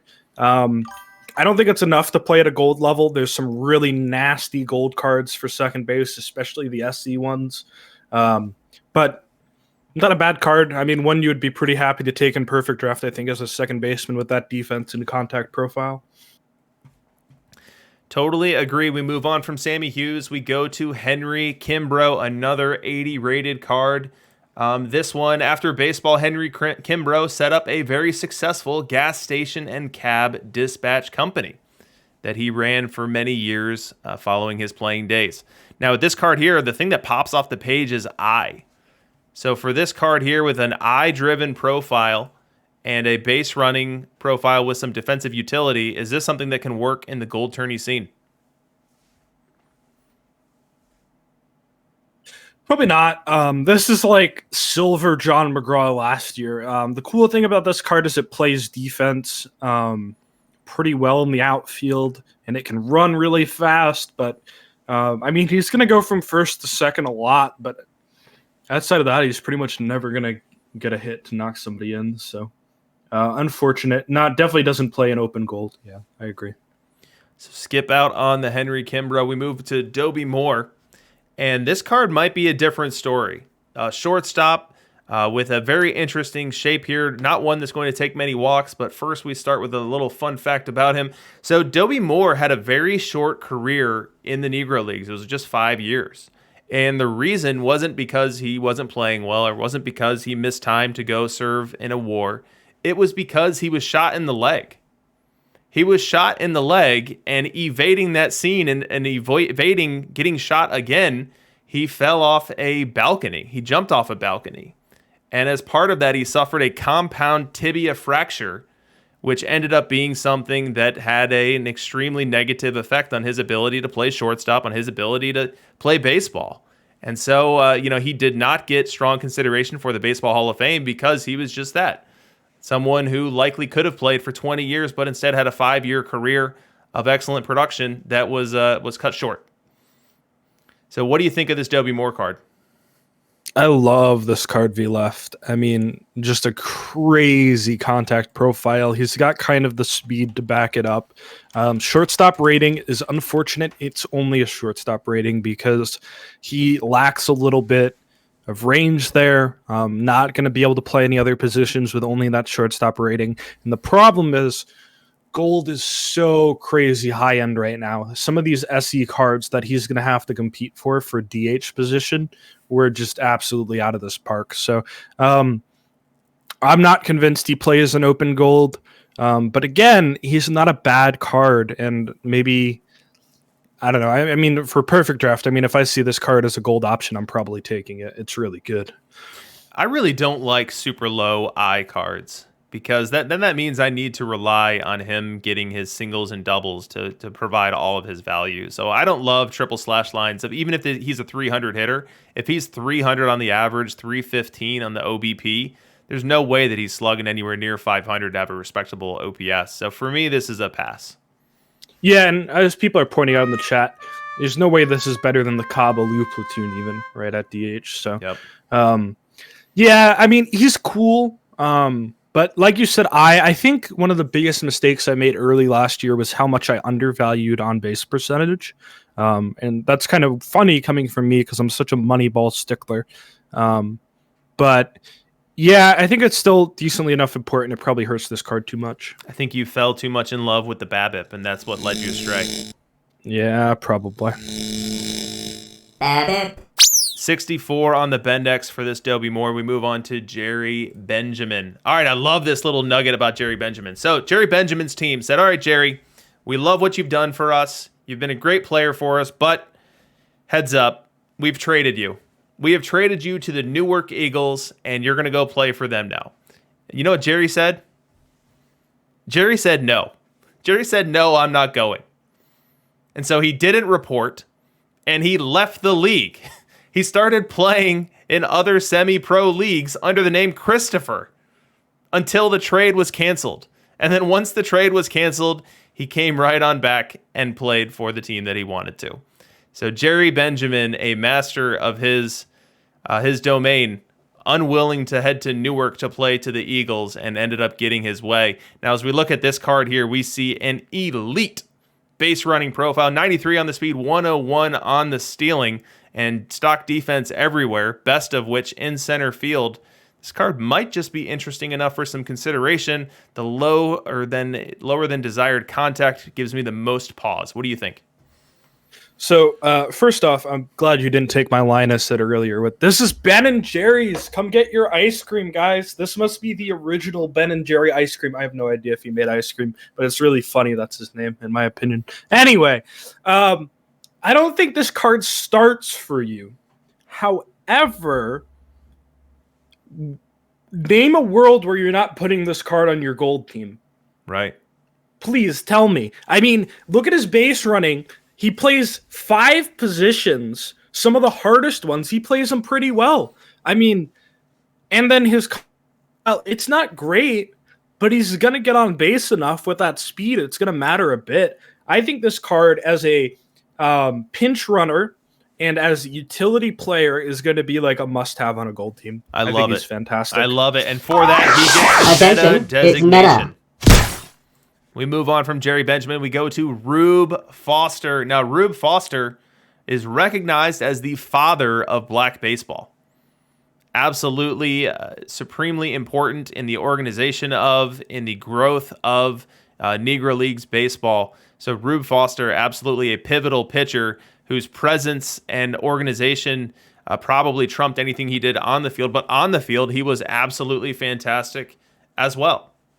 Now, he was so transformative and so respected that after he passed, fans and admirers lined up for days to pay their respects to him and for everything that he meant to the community and to baseball. So what do you think of Rube Foster, this Bendex jumping off the page here of 77? Bendex likes movement. I like movement. Wait, which Foster are we on? Hold on. Rube I had the Foster. wrong. I had Bill Foster up. All right, we're on Rube Foster. I'm going to disagree with Bendex on this one. I just think the control is too low to be a good gold card, personally. The high movement is going to make him rate really highly. Not a lot of people are going to hit home runs on him. Movement is kind of scarce in gold as well. But I just don't think overall this card's strong enough to play at a gold level. Let me just quickly check to see what his avoid Ks are, if he can hit. It's about a 42, so he can't really hit that well either. So not really too big of a fan of Rube Foster. Though a fun fact I did tell DRC earlier was that Rube Foster is 5'9", 230 pounds. This guy was a unit. It was an absolute massive lad. So I just thought that was pretty cool when I was looking him up. So that is Rube Foster. We move on to Judy Johnson, another card that was really core to the silver meta last year. Now it's not a silver this year. Now we've got a gold Judy Johnson, so we'll have to talk about that. But first, Judy Johnson's father did not want him to play baseball. He had visions on not only him becoming one, but he had visions on his sister also becoming boxers. So wanted them both to pursue careers and pursue exploits within the squared circle as boxers instead of baseball players. Seems like Judy Johnson followed his passion and made a good decision. As you see, this card here is an elite defender. Incredible 93 rated defense at third base. Can play a little backup shortstop too. And then the shape of the overall contact profile, definitely not bad here. Tell me, is this Judy Johnson card meta? I like it a lot. I mean, I was talking earlier, I like third base defense a lot, so that's where I'm going to like it. You're going to look at this Bendex and you're going to be like, whoa, what is he talking about? Again, it's offense only, so it doesn't take into account defense. Like I said, that's something I'm working really, really hard on to change. Cool little card. Not going to play catcher or shortstop for you ever, unless it's perfect draft and you need him to for some horrible reason. Outside of that, I mean, the bat's pretty solid overall. There's nothing too special about it, but he'll hit a little bit. But his defense is just so good that I can't think of a world where this card doesn't see some play on a very specific team. Maybe it's not good enough to make up for the low bat, but I think it's kind of good. Warhawk's saying that gold third base is weak, so he's not bad. I agree. I do want to say, going back just really quick to Dobby Moore, I was getting DMs from somebody who I consider like the gold expert right now, saying he would play Dobby Moore if he didn't have the Barry Larkin SE. So that's just something to, I guess, to note as well about him at shortstop. All right, so we'll go ahead and give Johnson Attention, the meta it's label, meta. as he's definitely got a place, if not a broad place for every team. And we move on. Bill Foster. Now you say to yourself, now wait a minute, we just had Rube Foster, so Bill Foster, is he related? And the answer is yes. Bill Foster is the younger half-brother of Rube Foster.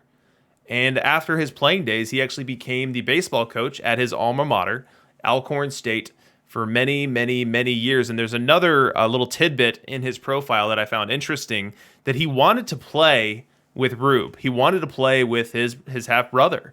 And so he tried to finagle his way onto the Chicago American Giants team, and Rube basically stiff-armed him. Rube said, no, you're not. I don't know the reasoning. I don't know if it was he wasn't good enough, he wasn't old enough, or what have you. But Bill Foster then went and played. I want to say it was Memphis. It was definitely somewhere much far south than Chicago. Played in Memphis for years, and then Rube Foster, after Bill Foster got better, Rube Foster said, "Okay, now I want you," and Bill Foster didn't want to go. Bill Foster said, "I don't want. No, you didn't want me before. You can't have me now." But Rube Foster, as he was the father of black baseball, as I mentioned before, had a lot of clout and a lot of might. And so he made a phone call to the coach of the Memphis team. And before you know it, Bill Foster was on his way back to Chicago to play for the Chicago American Giants. So this Bill Foster card here comes in with a Bendex of 74. Why don't you tell us how this one's going to play? Really top heavy. I don't know if it's good enough for gold. It's to me, it's a little close. I like the fly ball. I like the highest stuff, but the control is just so low. I don't think he squeaks it out. I think it's probably not playable again. To me, this is a silver card. It's a why not a 79 for me. Maybe marred by his little bit ability to not really play right field. So. Very good. We move on to Dick Redding. This one comes in with a not so exciting Bendex of 70. And a little fun fact here about Dick Redding. In one game, it was a semi-pro game, so it wasn't a formal league game, but in one game, he struck out 24 batters. So 24 of the 27 outs came by way of the strikeout. You see some of the evidence here with him being a stuff first starting pitcher to portend to him being able to get folks to swing and miss. But keep in mind, back in those days, it was difficult to get the strikeouts as both as hitters' approaches and hitters' swings were very much tailored for contact. So a very notable achievement for him. And the other thing about Dick Redding is that they said he often pitched 2-3 days in a row. So he'd go out there, give you a complete game, come back the very next day, and then go deep into game number 2. So how well does this Dick Redding card play? I don't think it does. I think it's just, again, the low control issue is too much. I don't think 60 control is playable in gold, with a lot of the future legends and some of the later cards in this set have just a way higher amount of control. I think it's just going to set the benchmark too high for gold to play. So he's got nice stuff. Movement's a little lacking. Control, I think, is just too low. The problem when you get a control too far below what kind of the league standard is you start walking guys like Roger Clemens walked guys in perfect league last year and probably cost me my playoff spot. So if Roger Clemens is out there watching, throw better next time. Man, is that a little kidney salt coming through right now? Is there a little salt? There's an open wound there you're still trying to heal? Look, at least I don't hate on the card that won me perfect league, okay? Oh, ouch. That one got me. We'll talk about him later. All right, next we've got Andy Cooper, and look at the Bendex on this one, up at 79 for control-driven left-handed starting pitcher. First, let's learn a little tidbit about Andy Cooper. You know what he's got, kidneys? He has the most career saves in Negro League history. So he's a starting pitcher here, but he led Negro League Baseball in terms of total save count. And the thing that I found so interesting is that the way that the format worked for the Negro Leagues as teams would travel to one another and play series of games is, we're so used to now Major League Baseball's 3-game sets, 2-game sets every now and then you get a 4-game set. The way that the Negro League scheduling worked was 5-game sets. So you go, you play your opponent 5 games, and then you move on, you play your next opponent. And the way that Andy Cooper would operate in that 5-game set is he would start 2 of those 5 games, and he would be the relief pitcher in 2 of those 5 games. So game 1, he's going to get in a complete game. Game 2, he's going to close down. He'll pitch the 8th and the 9th. Game 3, they'll give him a day off. I know, lazy, right? Unbelievable. Game 4, back to the mound. Another complete game. Game 5, in as the stopper, trying to close down a win for someone else. Just unbelievable durability, unbelievable ability to execute multiple times in a 5-day window. What do you think of this Cooper card? Wait till next year, saying in chat, this was one of my favorite silver pitchers last year. So he's been promoted. I think he's really, really good as a left-handed starting pitcher. Probably one of my favorites in this set for his overall rating. I think 84 for this card is really good. I think he'll see play for a bit. I don't know if he holds out forever. Some of the future legendish cards have an extra 20 stuff for maybe 10 movement off, about that kind of a profile. So I don't know how well this card's going to hold out against them, but I think his V left is too good for him not to see some play right now. We move on to Hilton Smith, an 84 rated card. And is that an error? Holy cow! 88 Bendex? We will need to get to that in a moment. 88, that's the highest we've seen on stream outside of Cy Young, I believe. I could be wrong on that. The Langston could have been up there. But first, Hilton Smith was known as having the best curveball in Negro League Baseball history. He was also known for his multiple arm angles. So similar to how you see some folks today throwing something at right over the top, going 3/4, going on the side, going under. Hilton Smith was a master of changing the arm angle with which he was pitching. And the other tidbit about him is he had one season where he was just locked in the zone. He went 31-0, 31-0 in 1932 as a 20-year-old pitcher. This Hilton Smith was no joke. One of the best pitchers in Negro League history, and I'm so glad he's in the game. Tell me about this 88 Bendex, and tell me about Hilton Smith. So I am going to preface a little bit that Bendex is based off league play, right? So it's going to be a little different than the Gold Meta. Like I'm saying, Gold Meta is going to have a lot more stuff in this card, but I think this card is so good. You're going to see him played in league play for quite a while. I am playing a lot of cards right now that are 85, or they're 50, 85, 85. And I think this card kind of compares to a lot of those cards. I mean, I might even run this card in my bullpen right now. The issue for him as a starter in gold setting is going to be the stamina. 61 is going to mean he's on a pitch count, but I am quite a fan of his profile. I don't know if he's probably a little bit better than the Andy Cooper. He's also a right-handed pitcher, which probably is a little bit more favorable for him as well. So I think this card's really cool, and I'm excited to see it play. Hopefully I get one. We move on to Willard Brown, a center fielder, and he's actually the owner of the first home run ever hit in the American League by an African-American. And it was an inside-the-park home run off of Hal Newhouser, another card that we are well familiar with, another player we're well familiar with from PT21. So a very interesting little tidbit about Willard Brown. Now, the home run itself was an inside-the-parker, and we see some of that speed here on the card. 81 on the speed, 94 on the stealing the base running, a little bit lower than that. We also see a pretty decent contact profile. Now, the eye, I wonder if this is an error. Can the versus left eye actually be down at 5? It's what's on the card, so I guess so. Yeah, so what do you think of Willard Brown? You've got a Bendex of 65 on this one. He's kind of borderline for me. We talked a bit about the importance of eye, and that does hurt my opinion of him, especially when I think he's a right-handed batter, so V left is supposed to be kind of his strong side. He's okay. I think he could see some play if you're missing some of the more elite options, but I don't think he is a top tier option for a gold tournament. I am also, I got a ton of advice coming in the past 10 minutes from Vlad News Bears, my good friend Khan. So I got a lot of really good gold tournament knowledge dropped on me. So that was kind of his similar take he had on Willard Brown as well. So shout out to him. It's 46 IVL. It's actually an error. Let's see. Do I have him at, what do I have his eye at? Because I can do this in real time, folks. Give me a second. Wow, you're so versatile, so agile, unbelievable. You give this guy a cookie from Panera, and anything is possible. Dude, I love these Panera cookies. Have become like an obsession of mine lately. They're so good. Do you get food there too, or are you just going there for the cookie?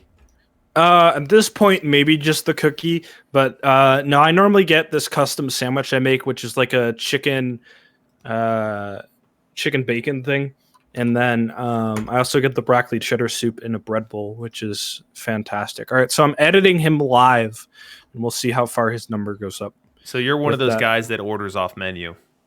No, the sandwich is completely. Oh, well, it's Panera. I mean, I do it on the app, so it's all customized. Like it's not an effort. It just prints out a sticker for him. He goes up quite a bit when I enter in that change. Let's see what his Bendex changes to. Crank the Bendex. Crank it. Don't let the Google Docs blow up. It goes up to a 67, so it's not that huge of a change, but it is going to significantly help out his on-base percentage versus his strong side. So I like him a bit more, but I still think it holds true that he's more of a use him until you get the better options in the outfield. So that is Willard Brown. We move on to John Donaldson, a left-handed starting pitcher. Now, this tidbit will blow you away. Now, we've already had a couple of different anecdotes about how pitchers in this era and in this league would just be rubber armed and throw and throw and throw and throw, and then the next day throw and throw and throw and throw. But this little nugget really stopped me in my tracks. John Donaldson, in a single 18-inning extra inning game, struck out 35 batters. 35 strikeouts within the same game. It was an 18-inning game, and you know what? It was a 1-0 loss. He pitched 18 innings, and he lost 1-0. Pour one out. F in the chat for John Donaldson. Holy cow, I couldn't even believe that. The other tidbit on him that I really appreciated is we've talked about Johnny Vandermeer a ton. What is Johnny Vandermeer most known for, Kidneys? Back to back, throwing those rocket games, you know. That too, but back to back no hitters. So he's the only pitcher in Major League Baseball history with back to back no hitters. Well, you know what John Donaldson did? He did back to back no hitters in the Negro leagues, and so this card absolutely one that has a storied past within Negro League Baseball history. So glad it's in the game. The card here just does appear a bit understated here. Like the stuff, the control, the movement, like nothing is sticking out for a high gold.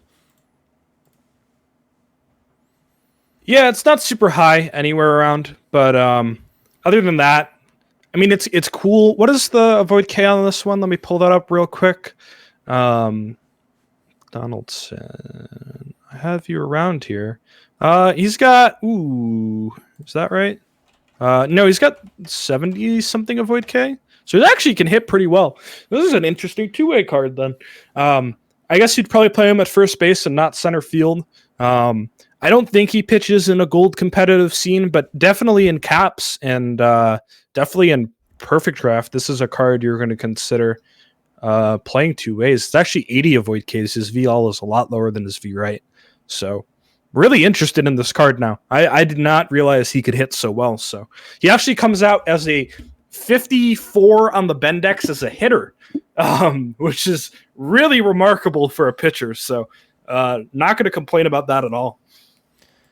Very cool. We move on to Ray Brown. Now, Ray Brown had a very long, very storied career. He ended up with, and you won't believe it, because you've heard Satchel Paige's name a million times over. You probably haven't heard Ray Brown's name nearly as much. He ended up with only one fewer win than Satchel Paige. Incredible. Now, the thing that really pops off the page is he ended up with 27 fewer losses. So Ray Brown, a much more successful pitcher from a win-loss perspective, and I won't need to get into the merits of how win-loss might not be the best way to evaluate pitchers, but within that context, a better win rate than Satchel Paige and stacked up only one less W. Now, this pitcher here is a right-handed starting pitcher. It's got some reverse splits on it, so slightly higher stuff versus left, although it gives that away in the control. Do you think this Ray Brown has a place? No, kind of similar to one of the other cards I was talking about. Let me see which one that is. I'm a little scatterbrained tonight, but we were going to go in for a long time already. Similar to the Dick Redding. Good stuff. He's got better stuff than the Dick Redding, but just a little bit, too low on the control for me to see play. I don't think the bat is super special for Ray Brown either. Let me just double check that. He comes in at a 52, so he's not bad, about 62 avoid K. So again, maybe another two-way option here. That would be fine in a cap tournament, but probably not play for open gold, yeah. Very good. And also, 3 viabilities in the field, really good. Sorry. Yeah. Got stock in all 3 outfield positions with the right field stock being pretty strong. Next, we've got Slim Jones. Now, Slim Jones had an unbelievable 1934 season. And this was right as he was breaking into the Negro Leagues. And it had people comping him to Satchel Paige. Satchel Paige was the GOAT at the time, and in comes Slim Jones, and people are like, wait a minute, Satchel, this guy might be as good as you. And so that September, promoters looking to set up an exhibition that would make a nice little buck, they set up an exhibition at Yankee Stadium. And they set it up as Slim Jones versus Satchel Paige. And teams filled around each pitcher. And Monty Irvin, who I believe is in this set, he said it was the best game that he ever saw.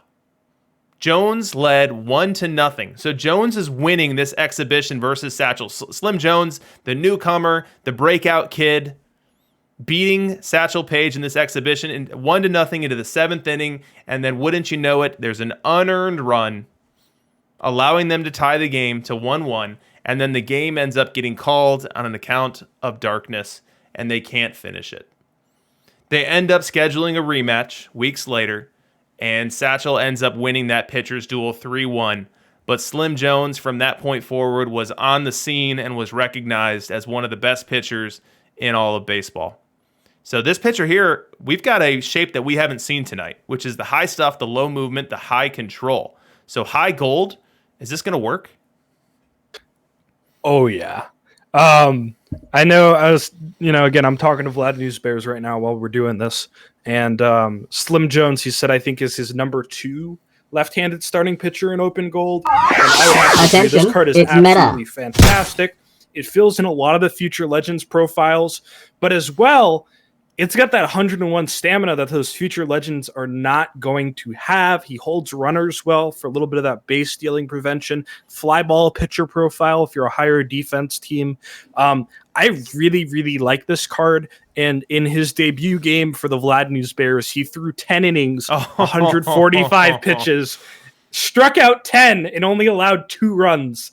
Earned runs. So this card is going to be here to stay for a very long time in open gold. So if you're in a gold tournament, or if you are in a perfect draft tournament, or if you're in a cap tournament, and Slim Jones is next on the bump, and your pen is in a little bit of rough shape, he is the perfect guy to go out there, eat those innings. He's got incredible stamina. He's got incredible control, and give your bullpen a break so that next day, win, lose, or draw, your pen is going to be much more ready to take on the rest of that series. So I think this is a great card. Oh, yeah. I'm taking this card in perfect draft every time I see it. I think it's fantastic. We move on to Ray Dandridge. Now, Ray Dandridge is considered by many to be the best third baseman in Negro League baseball history. He is one of 2 Negro League third basemen in the Baseball Hall of Fame. Now, let's look at this card here. We see the great defense. And in addition to being a gold glover at third, you're going to get some very usable, very good stock defense at second and short as well. In addition to that, you've got a very balanced offensive profile. So it's a right-hand hitter, but you have almost mirrored ratings right and left. Now, of course, we'd love the contact to be a little higher. Of course, we'd love the eye to be a little bit higher. But this card looks pretty good to me at first blush. What do you think with your Bendex of 66? I did say it earlier when we got to, I can't remember the name of the card. The other third baseman, Dandridge. No, this is Dandridge. Who was the other third baseman? The really good one, defensively. You think I can remember anything? We're going through 75 cards tonight. I don't even remember my name anymore. I know. Judy so Johnson. Many cards, right? Judy Johnson. Thank you. That's Crash. This card Crash is very. Thank you, Crash, buddy. Or brother, as Crash loves to say. This card's great at third base. Really fantastic defensively. Bat's a little on the lower side, but the defense is so good, and he runs too. I mean, he's gonna leg out a lot of doubles with that base running. So, I like the card. I like the utility on the card. Second base and shortstop. He's actually going to fill in pretty well at those positions as well with his crazy defensive stats. So I think this card has a place in the meta. Attention, it's meta. We move on to Leon Day. Now, Leon Day, he served in the Army for World War II. He missed out on the 1943, the 1944, and the 1945 seasons in their entirety. But you know what he did, kidneys? On opening day of 1946, he threw a dang-gum no-hitter. So he misses 3 years of baseball. He is out serving the country. He is out protecting our freedom. He is out being a hero, a wartime hero, comes home, and he actually didn't get discharged from the Army until February. So as you know, spring training is what? March? So he misses baseball entirely for 3+ years, comes back, tunes up for a month, and then on opening day twirls a freaking no-hitter. Are you kidding me, Leon Day? That's insane. That's so cool. 75 on the Bendex. What can people do with a stuff-driven 89 Leon Day?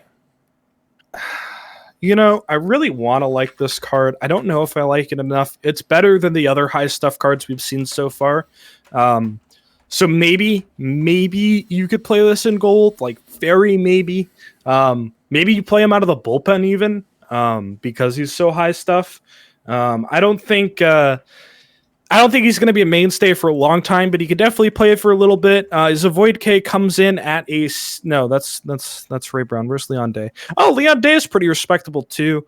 His Avoid K is only a 40, but his BABIP's like an 80, so he can hit a little bit, coming in at a 53 as a hitter, and he plays all over the place. He just doesn't do any of it very well, sadly.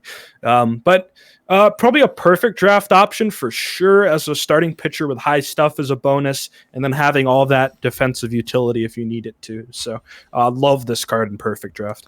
Call out to Walnut in the chat. 2 hours into the stream, and here he is subscribing. It was like he was really feeling us out. He was like, I don't know about these guys. Let me watch a bit first. For 15 minutes in, he's like, still not sure. Give it another hour. Not quite ready yet. But once we cross that 2 hour threshold, which we did 2 minutes ago, in 4 kidneys, we have just walked into April 16th as we are crossing midnight on the Eastern time zone.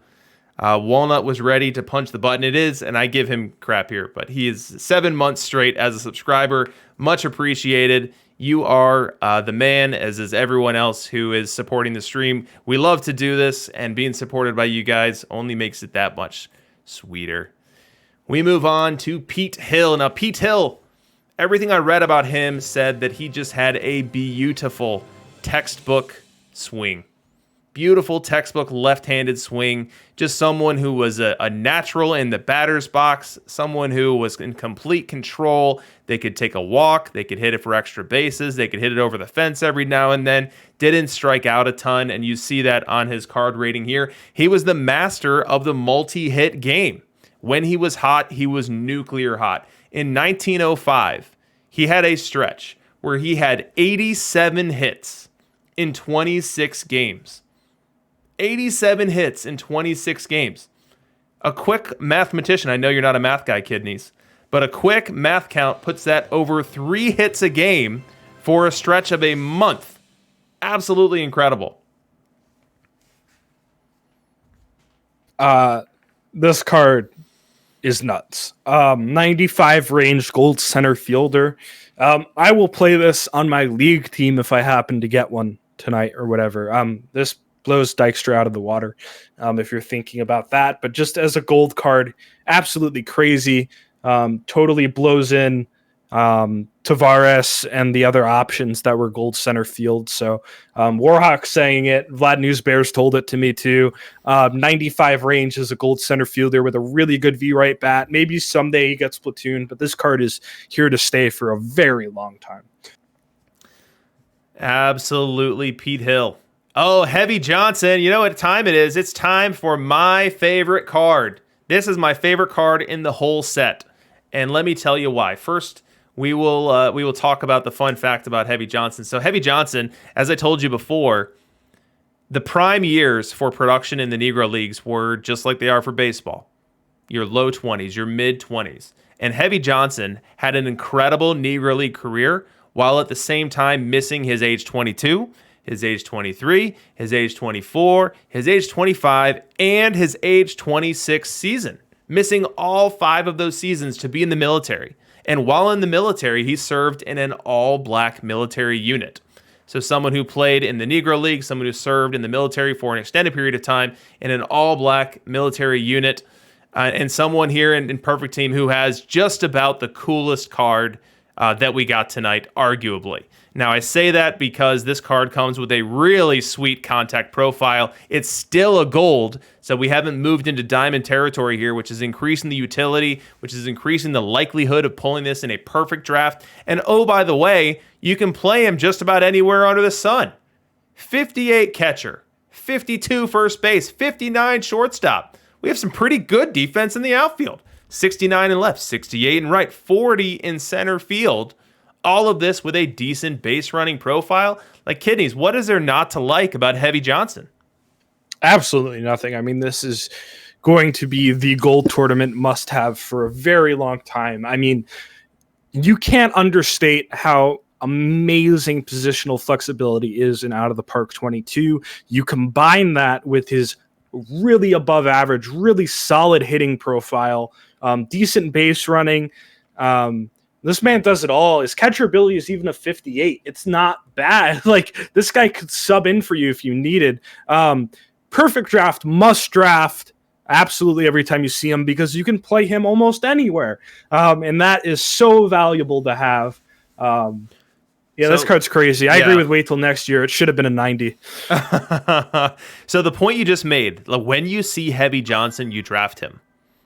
That is absolutely 100% true. Because as we know with Perfect Draft, we don't know what's coming. We don't know what's coming. You could see Heavy Johnson in round 4? So first round is perfect, next couple are diamond.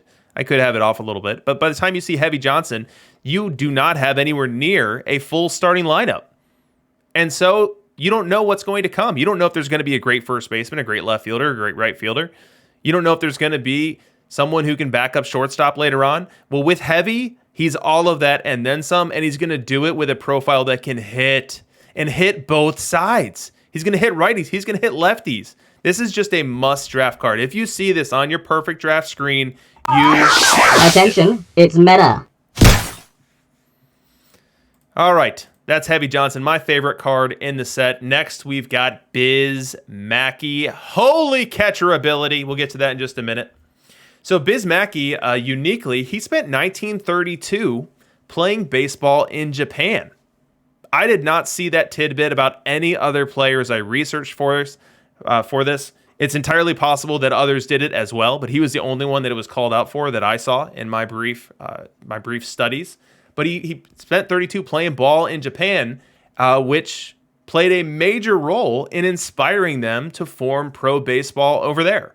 So Biz Mackey not only was a great Negro League player, but had influence over in Japan in them drumming up interest in and then starting the formation of their own professional baseball leagues, which I thought was extremely cool. So now let's get back to business here. So Kidneys, we've got a bat profile here that you're not going to be crazy about. We've got base running you're not going to be crazy about. But tell me about this position rating.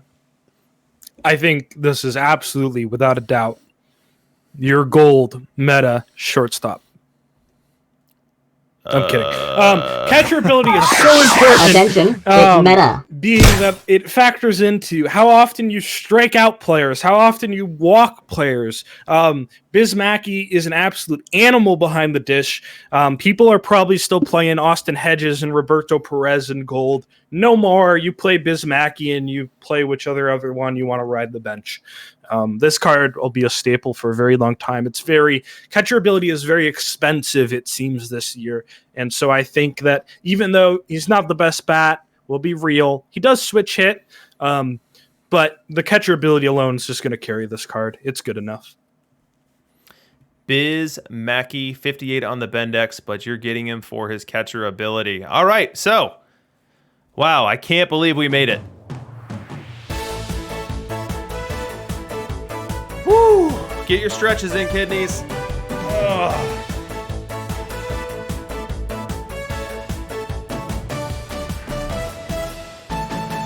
So, 2 hours, 10 minutes into the stream, we have made it to OK Boomer, OK Zoomer. No guarantee on how strong our arguments are or how fervently we're able to defend our points here. But what we're covering for you tonight is baseball coverage. And the way this game works is we pick a topic and then we contrast how that topic was handled in the 90s versus how that topic is handled today.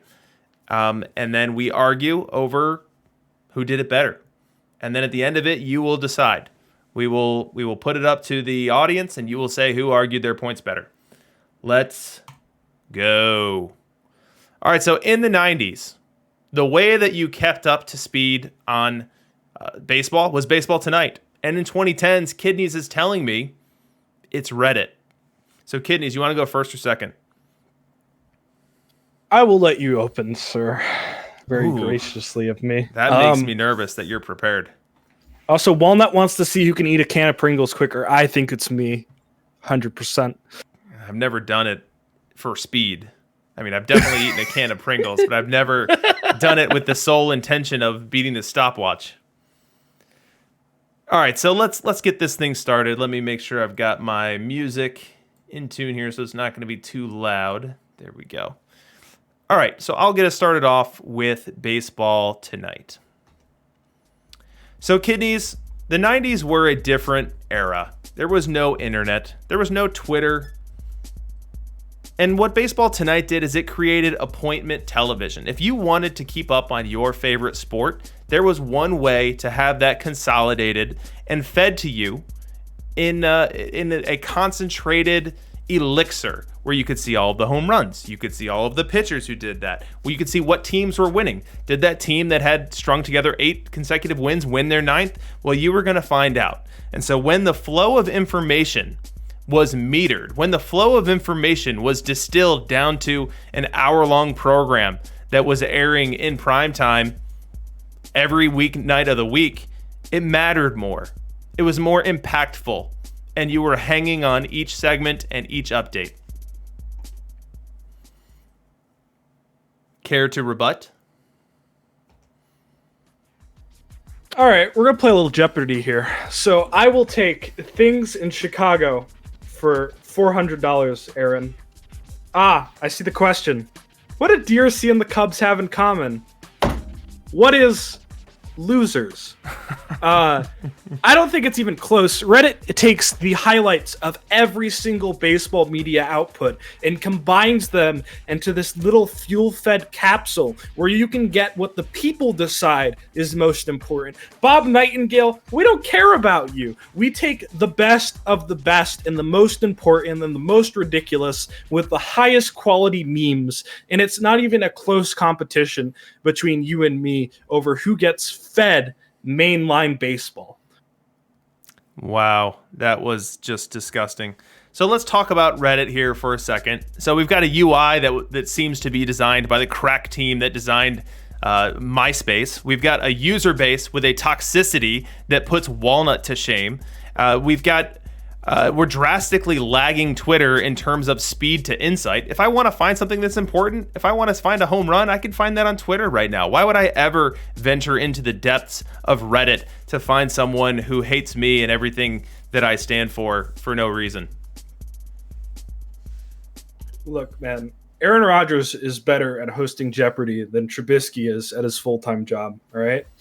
If you were as good at defending your topic as you were at losing hair, you would be undefeated right now, all right?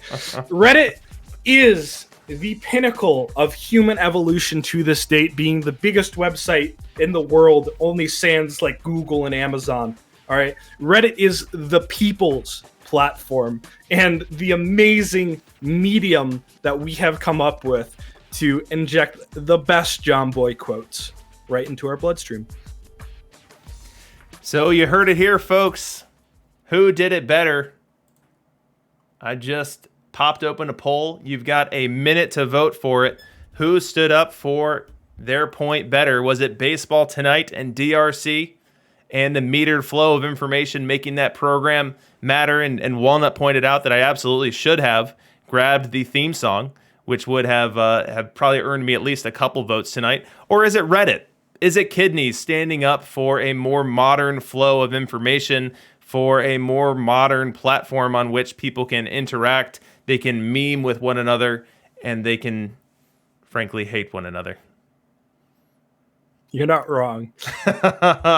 All right, so we've got about another 8 seconds here on the vote, and it is lopsided tonight. So I will say that the bald joke got me. I'll say that the bald joke was really good. I was impressed. I thought that you did well there. But the audience has voted, and they have decided that DRC did it better with our most overwhelming score of 34 votes to 10 votes, a 77-23 split. And with that, we close out OK Boomer, OK Zoomer. I love what Warhawk says, that r/baseball did enlighten him that Ohtani is great because his hamstring muscle is stronger than the ordinary human. See, that's the kind of stuff you don't see on Baseball Tonight, man. I'll never know. All right, we move on. So our stretch is done. We tried to condense down OK Boomer as much as we could tonight so that we could get right back to the cards. And getting right back to the cards means getting to Dick Lundy. What do we start with here for Dick Lundy? Well, you know what John McGraw said? You know SE John McGraw, the John McGraw that everyone wants? He said, besides Honus Wagner, Dick Lundy was the greatest shortstop to ever play the game of baseball. Powerful words from a powerful player. Now, as we look at this card here, we are into the diamond realm. We have said goodbye to gold. We are no longer contextualizing around gold tourney metas. We are no longer contextualizing around the gold round within Perfect Draft when you're picking gold cards. We are now talking about diamond. So the bar has been raised. We need better hitting. We need better defense. We need better base running. And Dick Lundy does not give it. Bendex of 60. Ben, go. I think Out of the Park should read some more John McGraw quotes because if that is true, this card has been done a terrible disservice. That's all I got for it. It's not going to play. It's really not going to play anywhere. Maybe you take him in Perfect Draft if you get offered 5 relievers and a Dick Lundy. There you go. All right, so no to the Dick Lundy. Let's move on to Sam Jethro. We see some great base running here and a better shape to the offensive profile, so we'll talk about that in just a second. But first, Sam Jethro was known best, arguably, for running Jethro's Bar and Restaurant in Erie, Pennsylvania. He did so for 30 years. And while doing so, unfortunately, his house burned down. And so instead of just running the bar and grill, he moved on in. And he lived at Jethro's Bar and Restaurant. So, I mean, he was another player that had a very long, very colorful bio behind him. You can check it out. A simple Google search will put you into touch with all sorts of resources. I could always link in the chat some of those that I found as I was doing my research. But an interesting story, interesting guy nonetheless. Now, we're in the diamond realm. Does this card hit enough to tap into some of the value we can extract on the bases and a pretty decent defensive profile? I'm really interested to see if this card can play. Now, what this is, for all you bronze players last year and my very vocal haters, is this is Vince Coleman as you thought he was. He's fast, he bunts, he plays some defense in the corners, and he doesn't hit the baseball. That's Vince Coleman. That's what this card is. Is that good enough to play in low diamond tournaments? You decide, because I won't be. That is Sam Jethro for you. We move on to George Scales. Comes in with a much stronger 74 on the Bendex. And a little tidbit about George Scales is he was responsible for the organization of the New York Black Yankees in 1932. So a very important role in starting up a very important franchise in the Negro Leagues. Now, as we look at this card, we see a contact-heavy profile, kind of a Nap Lajoie type shape to it, missing the power from last year's Nap. From a defensive perspective, he's got utility. It just doesn't happen to be very good. So not going to be a very good defender anywhere. So kind of a bat-heavy profile, someone who's going to hit for a high batting average. It's going to walk a decent bit too. But is the whole package enough? I'm not sure. It's really going to depend what your V left first base / DH option is in low diamond, which is a very, very niche place to be. He hits pretty well. I mean, I'm clocking him in at almost a 3.6 WOBA V left. It's pretty respectable, like a 290 average. Kind of Torientian almost from last year. We'll get to him later. I love that card. He's got like a 90 BABIP V left, so he's going to hit the ball quite a bit. I don't know if there's somebody better at that position. My knowledge is lacking at low diamond tournaments, but he hits quite well. So a new way that I've found that I'm contextualizing these cards, because to your point, I don't play low diamond tournaments, at least not at present. I'm in the market for a new tourney format, so maybe we'll see if that comes to fruition. But I look at this card and I say, okay, if I'm in the third round of a perfect draft, am I taking this? And when I measure by that stick, I think the answer is going to always be no. While I do think that he's going to hit, I don't like his defense anywhere. I don't think that there's not a high likelihood of chances that I'm going to be able to better team build without him than I would be able to team build with him. And upon that message, I say no to George Scales. Yeah, that's the question. I think there's probably some scenarios where you take him in perfect draft. Not an ideal pick, right? But some scenarios where you pick him because he is a nice bat. Nice bats are good to have, but not good enough overall, I think. I agree. Smokey Joe Williams is next, and we've got a page-popping Bendex on this one of 83. But first, I want to ask you a question, kidneys. Who was the best Negro Leagues pitcher of all time? I mean, the obvious answer is Satchel Paige. I don't actually know too much about their stats. I know a lot about the hitters because I did a lot of research on them last year, but I didn't really do the pitchers too much. Well, at this point in time, public sentiment is that Satchel Paige was the best pitcher in the Negro Leagues. But right after the Negro Leagues stopped being existing in the format that they were, there was a poll conducted, and the poll results were that Smokey Joe Williams was the best pitcher of all time.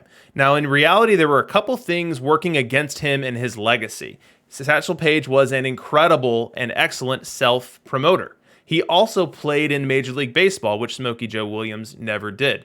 And this is a big part of why the perception is what it is at this point in time. But it is important to note that on similar fields, on similar exhibitions, when they both went against the players from Major League Baseball, Smokey Joe Williams was significantly better than Satchel Paige. So interesting little tidbit there. As we look at this card, we have a pretty splitty starting pitcher here. So significantly better versus right-handed bats. We've got 4 more on the stuff, 3 more on the movement, 2 more on the control. Bendex really likes him, Ben. Tell me, do you? So we're going to contextualize something. Reminder, the highest batter clocks in at about an 85. The highest pitcher clocks in at like a 123. So what this means for Smokey Joe Williams is while this is our first big Bendex number of the night, it's really just where diamond pitchers start to separate themselves from gold pitchers. It's an interesting range. I don't think it's a good card at all. He doesn't really hit very well. So not a fan of him. I know he's higher up than a lot of the cards. Would he play at gold? Yeah, he'd play at gold, but he's not going to play in diamond for me. We move on to Luis Santope. And I might have the pronunciation wrong there. I don't think I've mispronounced one tonight, so maybe this will be the gimme that you guys give me. And my story on Luis Santope might be my favorite of the entire night. So there was massive, massive drama in the 1924 Negro League World Series. Now, the context of the situation was that Santope was a great hitter. He was a big-time hitter, but he couldn't play anywhere but catcher, and there was no DH. So he had to play catcher. Now, there was this other guy by the name of Biz Mackey, who we saw a couple cards ago, who was an elite defensive catcher. And so there was big debate as to what was better, having Santope behind the plate dealing with his defensive inefficiencies, or having a Mackey behind the plate. And the coach ended up going with Luis Santope. And he put Mackey at third base because Mackey still had a pretty decent bat, wanted him in the lineup. And so this was all the buzz, and that's what everyone had their eyes on.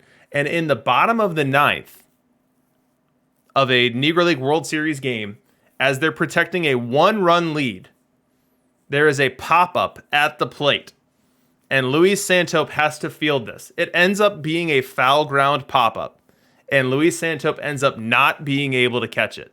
Ball pops into his glove, ball pops out of his glove. Batter stays in the batter's box. Out, not recorded.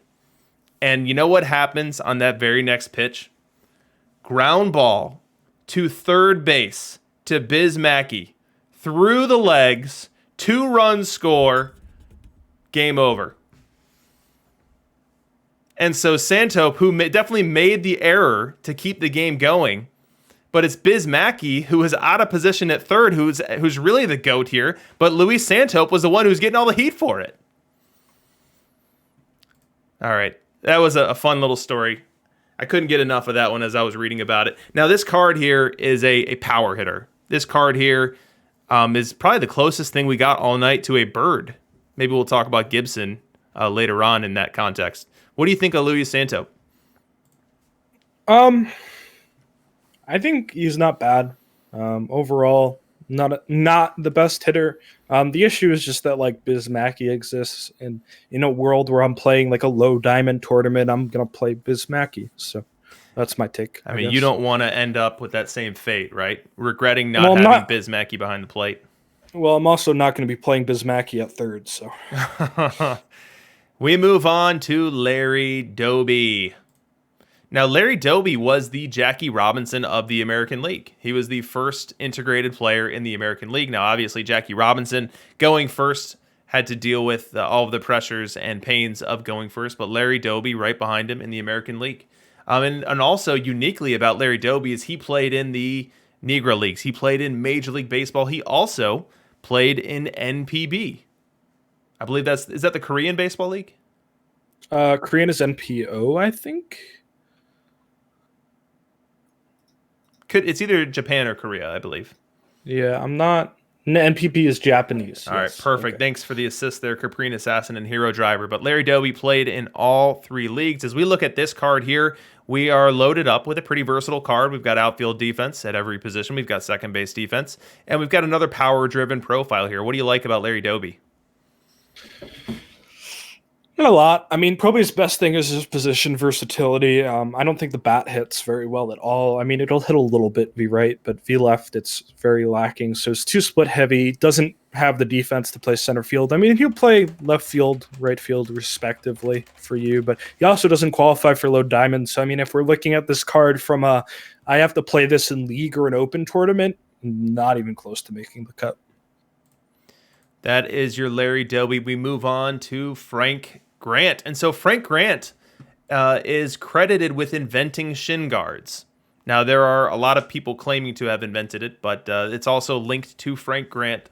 And it was actually not done so as a catcher. You know, you see that he's a second baseman here, but he was wearing them at second base because in the integrated league that they were in, ball players were targeting the African-American ball players.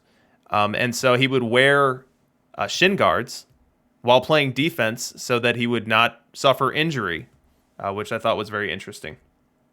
And the league that he was in was called the Middle States League. All right, and so we look at this profile. This actually is our closest to a bird profile. I really should have slapped a bird on this But we do have a good glove and a pretty decent base runner here. What do you think about Frank Grant? A little lacking at second base. I mean, it's not terrible, so he could certainly hold his own there. But the bat is just so bad. I mean, it's definitely our bird of the night. Shout out to the Negro League players for not taking the terrible modern history players and their bird-like tendencies to only hit golf clubs or hit with golf clubs. So Frank Grant, the exception to that, had a more modern approach to his swing, I guess, but not going to make the cut. We move on to Jose Mendez, a stuff-heavy right-handed starting pitcher, a little bit weak on the control. So this was really odd. In 1915, there were 2 U.S. newspapers both running with an erroneous story that Jose Mendez had killed one of his teammates in batting practice with a fastball to the head. So somehow, some way, a story got out that he accidentally hit one of his own players in the head and that person ended up losing their life, when in reality it did not happen. The player who was in question played for another 5 years or so. So there's some debate as to how that story got printed, how that got run, but definitely not true. Jose Mendez did not kill anyone with a batting practice fastball. What do you think of this 96 rated card that comes in with a Bendex of 87? Not great. Just not much here. I mean, the control is so low that at the high levels, he's going to walk a ton of people and doesn't really have any exceptional stuff. The movement's pretty good and stamina's good, but I mean, a bad inning eater is still a bad starter. Totally agreed. We move on to Mule Suttles, an interesting looking card profile here, one that we haven't seen, one that looks quite like this tonight. Let's talk about him.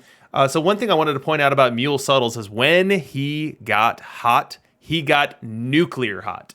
In 1926, over a full season of play, he hit 26 home runs, which in those times was entirely unprecedented, and he did so with a .432 batting average and a slugging percentage. I'm not talking about OPS, I'm talking about slugging percentage, a slugging percentage over 1,000.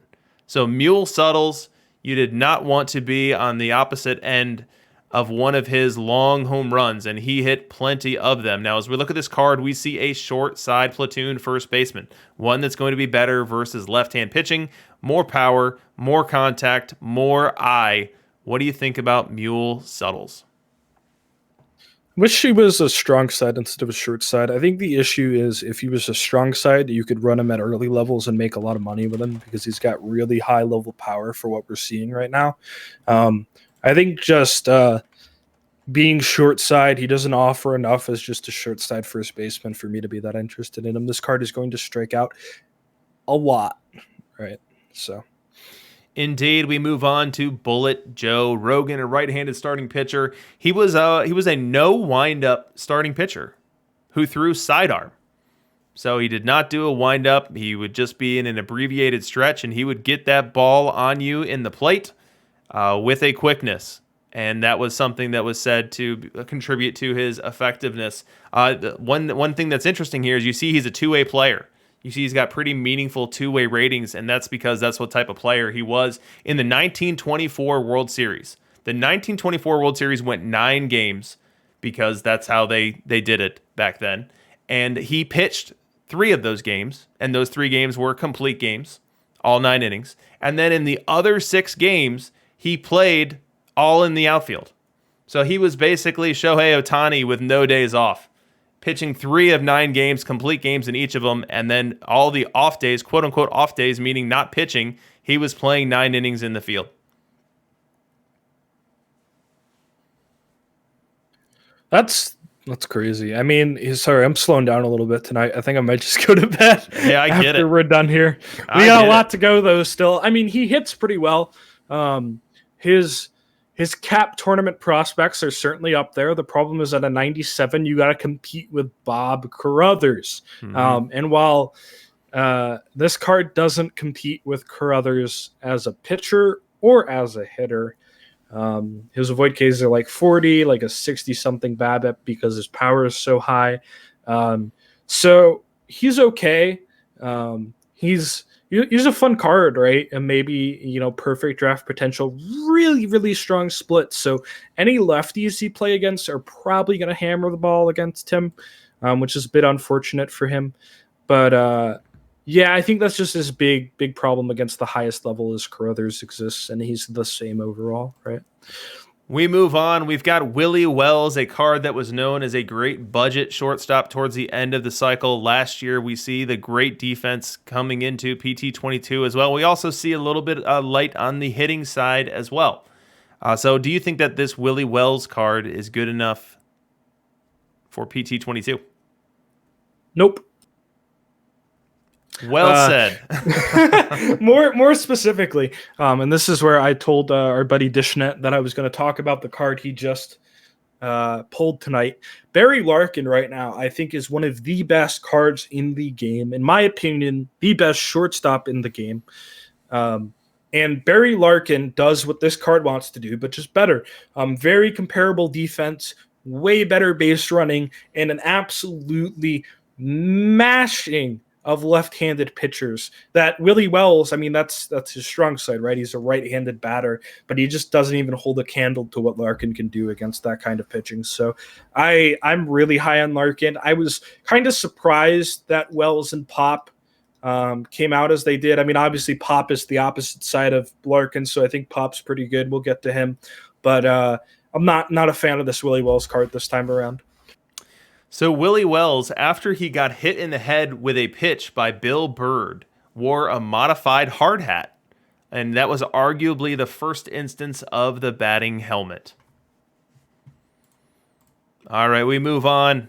We pick up the pace here. I don't want kidneys to fall asleep on me here. Cool Papa Bell, 70 on the Bendex here. Interesting little tidbit on Cool Papa Bell is he entered play as a right-handed batter, but a coach, after he made it to the Negro Leagues, convinced him that he would have more value as a switch hitter, which I found very interesting. Now, this card, very similar to last year, a base-running savant. This one's coming with better defense than he had last year. What do you like about Cool Papa Bell? Ooh, he's real good.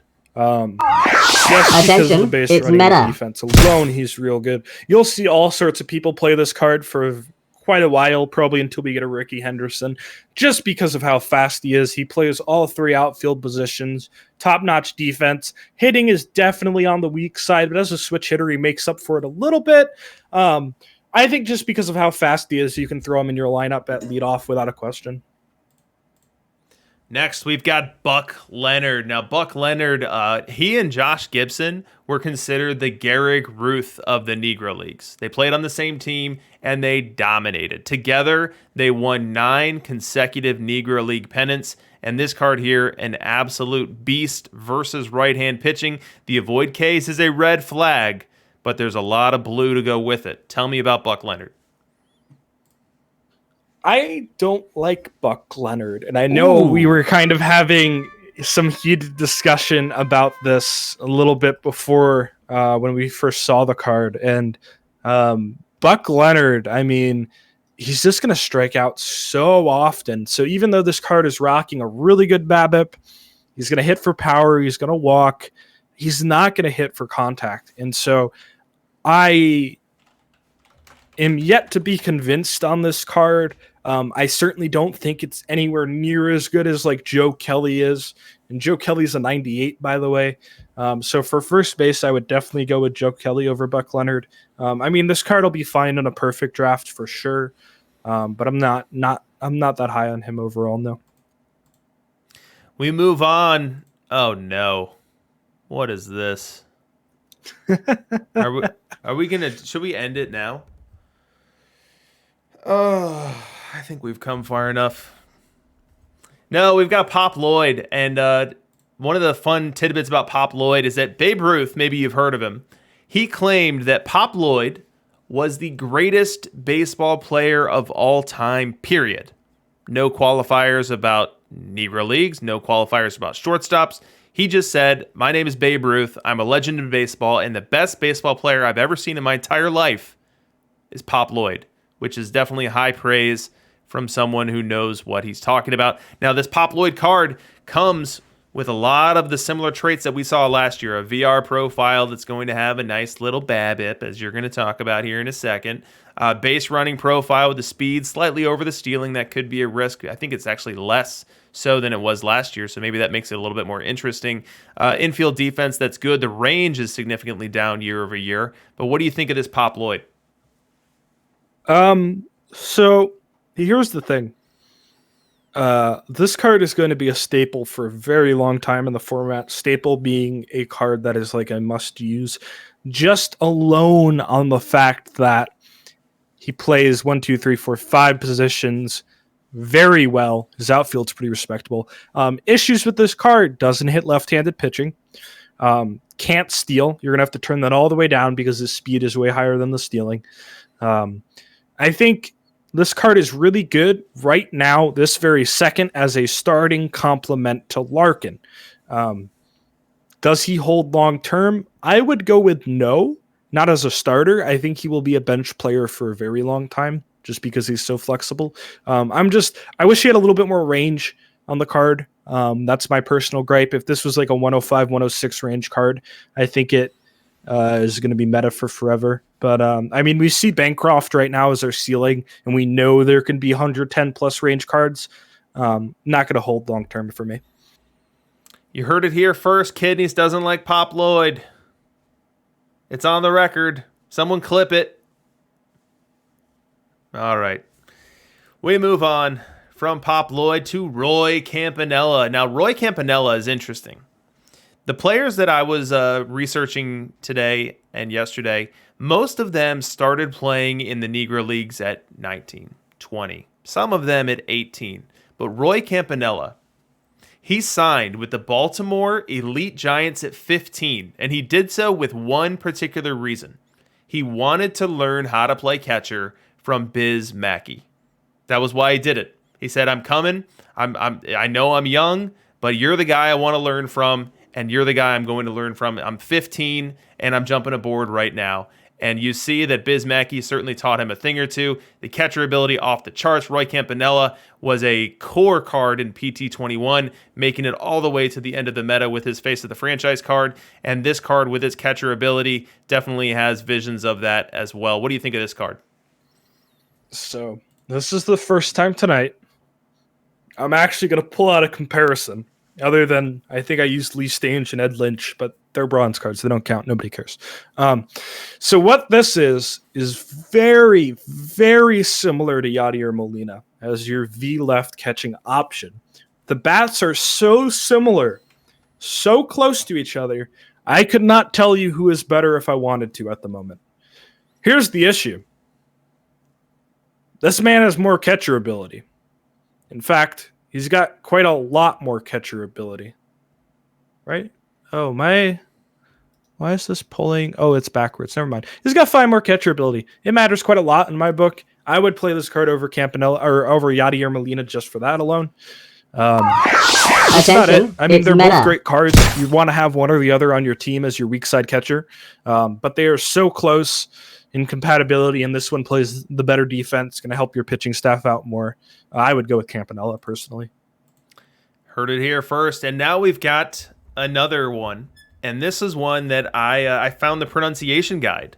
So I will actually be bringing you guys some pronunciation insight for the very first time on this stream ever. So this is actually Martin Digo. That is the correct pronunciation, at least according to the sources that I was looking at, which definitely was not what I intuitively said, but Martin Digo. And what's interesting about him is that he was elected to 3 different Hall of Fames. Cuban Hall of Fame, Mexican Baseball Hall of Fame, Major League Baseball Hall of Fame. Now, he was a Cuban, and he actually spent time appointed by Fidel Castro as the Minister of Sports for Cuba. So very interesting backstory and a very interesting card here. We see some really, really sexy outfield defense here, center field, right field. But in addition to that, you've got flexibility to play him elsewhere. Now, the bat profile is where Kidneys is going to complain next, and I'm ready for it. Hit me, Kidneys. You don't hit anything. That's the problem. This card is super cool.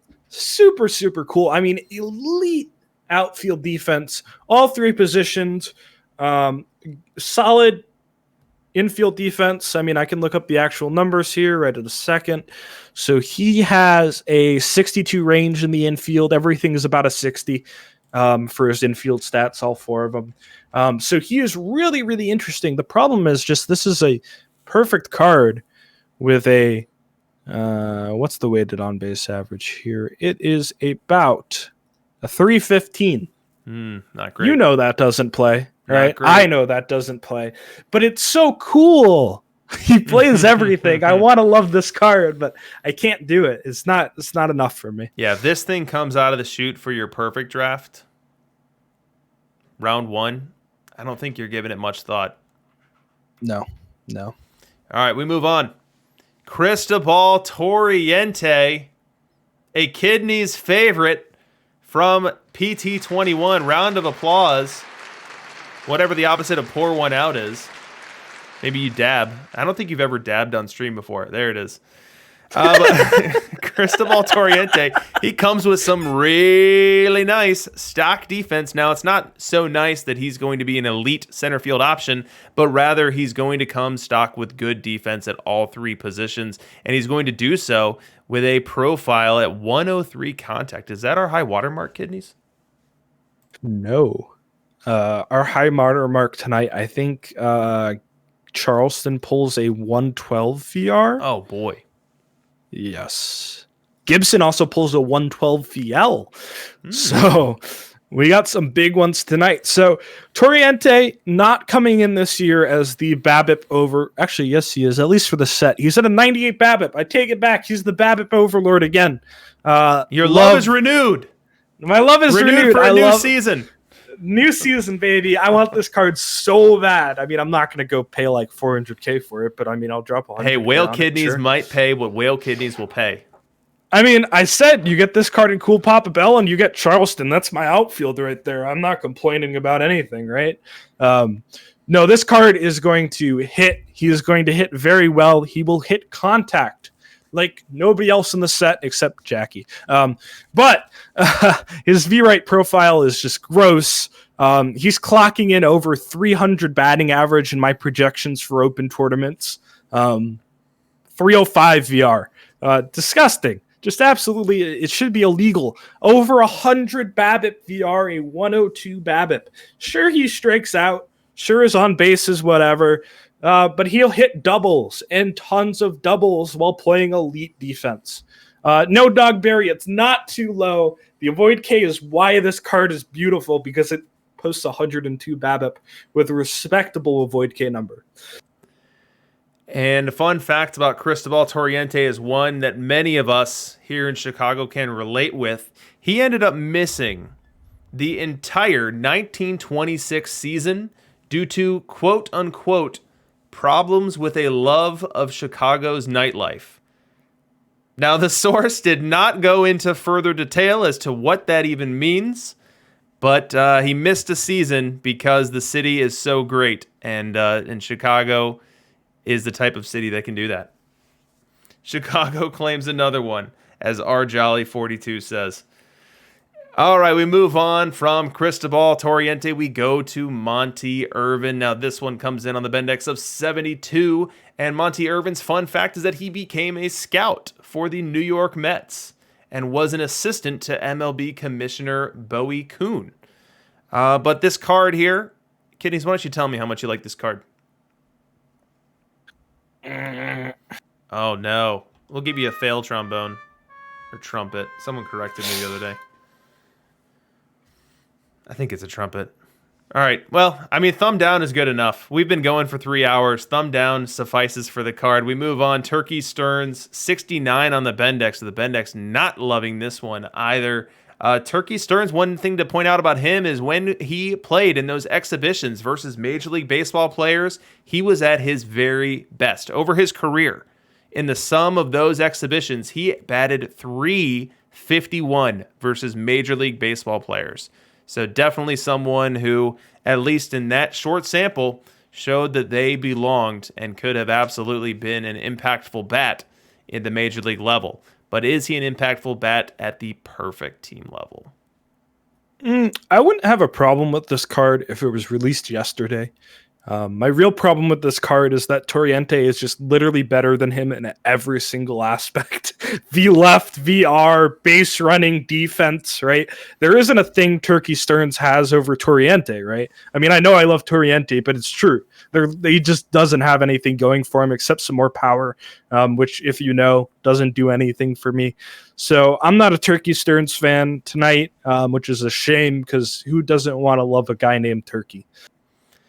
I'm not a big fan of turkey, but I'm not actually talking about either. the I food. prefer chicken as my lunch meat, my white lunch meat. I use I'll chicken second instead. that. Yep. All right, we have Josh Gibson here, 78 on the Bendex. Holy cow. Now, Josh Gibson is termed the Black Babe Ruth. He was credited with, and this number is going to blow you away. He's credited with 962 home runs between all of the various games they played. Now, the Negro Leagues were not structured like the Major League Baseball, where you had exactly 162 games each season. The Negro Leagues, they were forming, they were changing, they were evolving. There were league events, there were non-league events. So we're talking about 962 home runs spread across all of those various games, but a number that tells you just what type of hitter Josh Gibson was. He was a hitter who was going to hit the ball over the fence if he got to you, and get to you he did frequently. Now this card is a unbelievable power card. 144 versus left, 135 versus right. How often is he going to tap into that power, Kidneys? So I'm going to tell you something a little bit surprising, shocking even. I like Josh Gibson VL better than Molina and Campanella while rocking 24 less catcher ability. Whoa. Sergeant Mushroom, if he's still here, is going to come for you. Now, here's the issue. There is no precedent for this kind of power in Out of the Park 22 yet. And so right now, his VL home runs, let's say he only played against left-handed pitching for a season. It's actually not bad. I have him hitting about 30. Maybe that holds, maybe it doesn't. It's going to have to be something that gets totally recalculated because he is an outlier with that much power on a card. So, I mean, he's probably good for 30 home runs a year, which is crazy right now. The question is that going to hold when he becomes into the engine? I don't know. So this is a card I'm going to have to see once he starts getting played in my data, and you come back to me a week or two from now and we'll talk about him.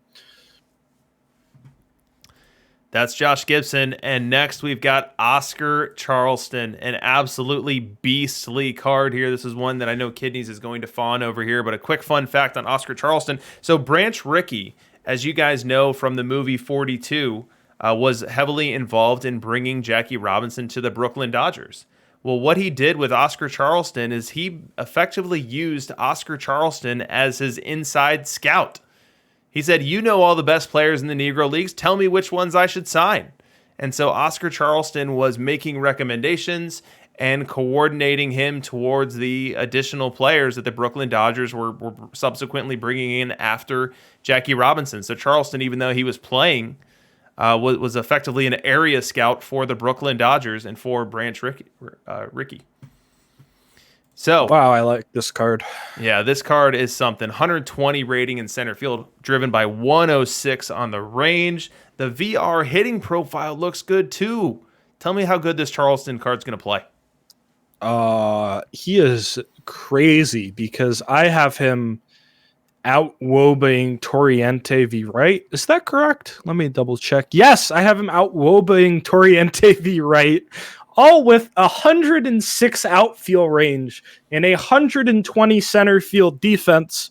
Obviously, you're looking at your new first baseman with 17 overall. No, he's not going to steal very well. He's worse than Pop Lloyd, I think, for stealing, which is unfortunate. But other than that, this card does it all. He is by far your center fielder v. Right. Move over Ned Hanlon. Your time has come. I mean, he's going to be your center fielder both sides. I don't like any of the V left center field options right now. So this Charleston is your meta staple center fielder for now until Willie Mays, probably. Nice Damon Berryhill call out in the chat there by Walnut. So that was Oscar Charleston, a card you definitely want. You know what? I meant to hit the meta Attention, button. it's I will meta. now. Definitely one that's going to be all over the meta for this game. Next, we've got Satchel Paige. Now, we've talked about him a ton. Holy cow. Kidneys, is that a misprint? Nope. 120 Bendex? Is that for real? Attention, it's the meta. card. Holy cow, another meta drop. Doubling up here with Satchel Paige. Why is this card one that is so significantly better than every other card? Every other pitcher we have today? So remember, I misquoted myself earlier. I'll requote the proper way. Bendex goes to 128. The best possible pitcher or a combination of different pitching stats in the game will be a 128, right? So this card comes in third on my pitching ratings, behind only Bill Campbell and Cy Young. By far the number 2 starting pitcher. Reason being, we don't really have precedent right now for a right-handed pitching starting pitcher with that much stuff. Nobody's really even close. That's a good starting pitcher, in my opinion. And then he's rocking a crazy 87-88 movement, which is, it's better than what Cy Young has, and it's better than almost all the starting pitching options that are out there. Grimes is a little comparable at 85 both sides. So his top end is so good. I think it compensates a little bit for the really bad bottom end. The problem is this is going to walk a ton of batters. So I think the Bendex may be overstating a little bit, but I definitely agree, yes, that Cy Young and Page are going to be the top 2 starting pitchers, and you'll see them everywhere for a long time. I think early meta, it's not going to walk a ton. I mean, we're talking about like September meta, yeah, maybe that walk rate gets problematic. But I think until the surrounding cards are all boosting up towards 80, 85, 90, I think that 74 is going to fit in just fine. So, DRC, the lowest control on my team outside of Langston and Chapman, because they're the only 2 usable right now, is 82. So he is going to walk a lot, I think. We shall see. Like an 8-point, delta right there. So I think that's enough that he's going to walk a lot, but I think the card is fantastic. Last and certainly not least, we have the man of the hour, the crown jewel of the collection set, the former All-American football player from UCLA, Jackie Robinson. Round of applause. Yeah, I mean, I don't know what else I could say about this card. If you played last year, you knew what SE it's Jackie meta. did to the meta. This is better than last year's SE Jackie, I think. Clocks in at an 84, only behind, and this is just raw bat. This is not talking about his top-tier second base and shortstop positions. I mean, you probably play him even at shortstop most of the time. Maybe that's what competes with Larkin, but this is going to be a rare card for a long time probably because you need everything almost to get him. However, destroys the baseball, top-tier fielding, bad base running. I didn't notice that before. Bad base running. Don't make him steal. Make him not steal, okay? But other than that, Jackie Robinson, best card in the game by a mile. Beats even Tim McCarver for me. It's pretty crazy. Absolutely huge card. I expect this to have a similar impact to the card that we saw last year, which was a must-have card, a card that gives you every incentive to complete the missions and be rewarded on the other side of doing so. It's going to walk a ton. It's not going to strike out. The quality of contact is going to be good. You're going to get extra bases. You're going to get good base running in terms of going first to third, second to home. The glove is going to be great at shortstop for now. It's going to regress into being great at second base. Just a card, I'm giving it another meta drop. Attention, it's meta. Dat blue is so beautiful, says Hero Driver 68, and he is not wrong. So that is our collection set. We have made it, kidneys. It's 2 hours, 58 minutes, 38 seconds on the stream. So we will close out and go over 3 hours as we do so. Congratulations to you for surviving. How you feeling? Well, we do have the little bit of fun for the people who survive, right? Because we still do have the giveaway. We do, and that's what I'm opening Ooh. right now. And it's open. Exclamation point Let's go. ticket in the chat. It's gonna be the final. Oh, sorry. Go ahead, Kidneys. No, I was just gonna say, if you're one of the 150 that stuck with us all throughout the night, thank you so much. You guys are the support that keeps us going. It's so cool that we can go for 3 hours, 3 crazy hours, 75 cards. I mean, that's insane. I hope it's not the norm, because I'm going to be a very sleepless man if it is. But wow, I mean, it's so cool to do this and have you guys back us up. So much love to everybody here. Yes, you were here, PogChamp. I agree. Let's get some PogChamps in the chat, and some ticket spam. Throw in more tickets if you already put them in. Break the bot. I don't care. We'll get the giveaway rolling. Somebody will walk out here with more perfect points and hopefully pull some of these amazing cards tonight. Absolutely, completely agree. You know, it's funny. You know, we go on after Chris and we effectively walk through the content that he has just walked through. You know, we are a glorified rerun. Now, we try to put our own spin on it. We try to go into a depth and talk from an angle that he doesn't. So I firmly believe in the raison d'etre for the program here. But I just love that you guys so warmly respond to this, that you guys stick with us, that some of you crazies out there are willing to give us 3 hours of your time as we go through this. It warms my heart, and seeing the support that you guys give the stream, both with your eyeballs and with your subscriptions, is just it's very humbling. And so I really appreciate it, and you guys make it all worthwhile. You know, it was an unbelievable amount of time. You know, Chris is really trying to break Kidneys and I. He's trying to break us. You know, last year he's given us 12 cards this set, 15 cards that set. Oh, we've got 19 in this one.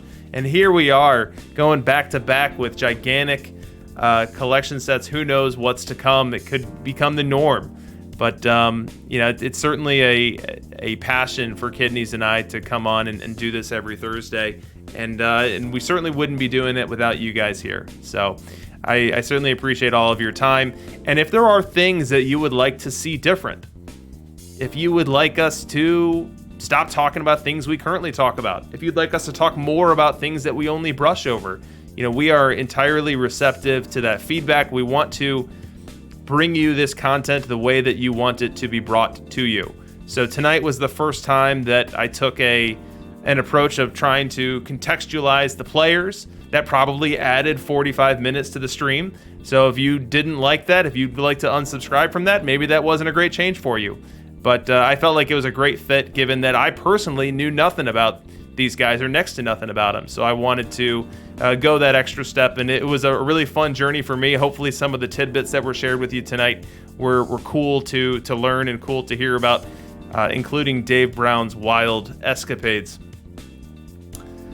So Kidneys, your favorite card of the set was Toriente. Mine was I've got Dave Brown labeled here. Mine was actually Heavy Johnson. So I've got a mislocated favorite icon there. So pretend it's over in the right spot.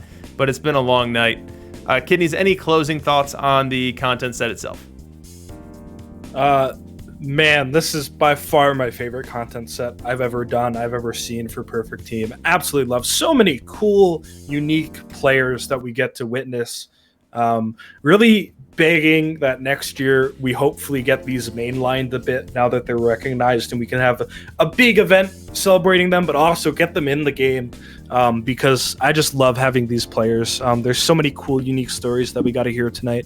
I love the tidbits. I really like my Bloated Crab set. We need a glossary. Maybe we come up with commands for like BABIP and other things so people can put them in the chat when we're explaining, and maybe that'll help or something. I think that's a really good idea. Nice. Look at this Drapes effect. This is pretty cool. I didn't know I put that in there. Ooh, fancy. Oh no, it's trying to do okay boomer, okay zoomer again. we no way. We're out. We're not doing that. Oh, so we've made it to the end, guys. Let's go ahead and pull a winner to our drawing. We've got 75 people in the drawing, and we will now pick a winner. And the winner is RTC_Obvi. You are the winner of 10,000 perfect points. Go ahead and DM me on the Discord with your Perfect Team username with the appropriate capitalization, and we will get you those 10,000 perfect points as soon as possible. You can rip 10 packs. Maybe you'll pull an NL card. We shall see. But with that, we are going to close things out. Kidney's going right to bed. Actually, you know what? I think I'm going to go hang out. I'm going to go open my packs, and I'm going to hang out in my Discord. In case anyone wants to chat, I've got like 40 packs saved up from tournaments. I'm going to rip them. I'll stream it in the Discord. We'll see if I pull something big, and then once I'm done with that, I'll head to bed. But if anyone wants to chit-chat for maybe 5-10 minutes, I will be there in the Discord.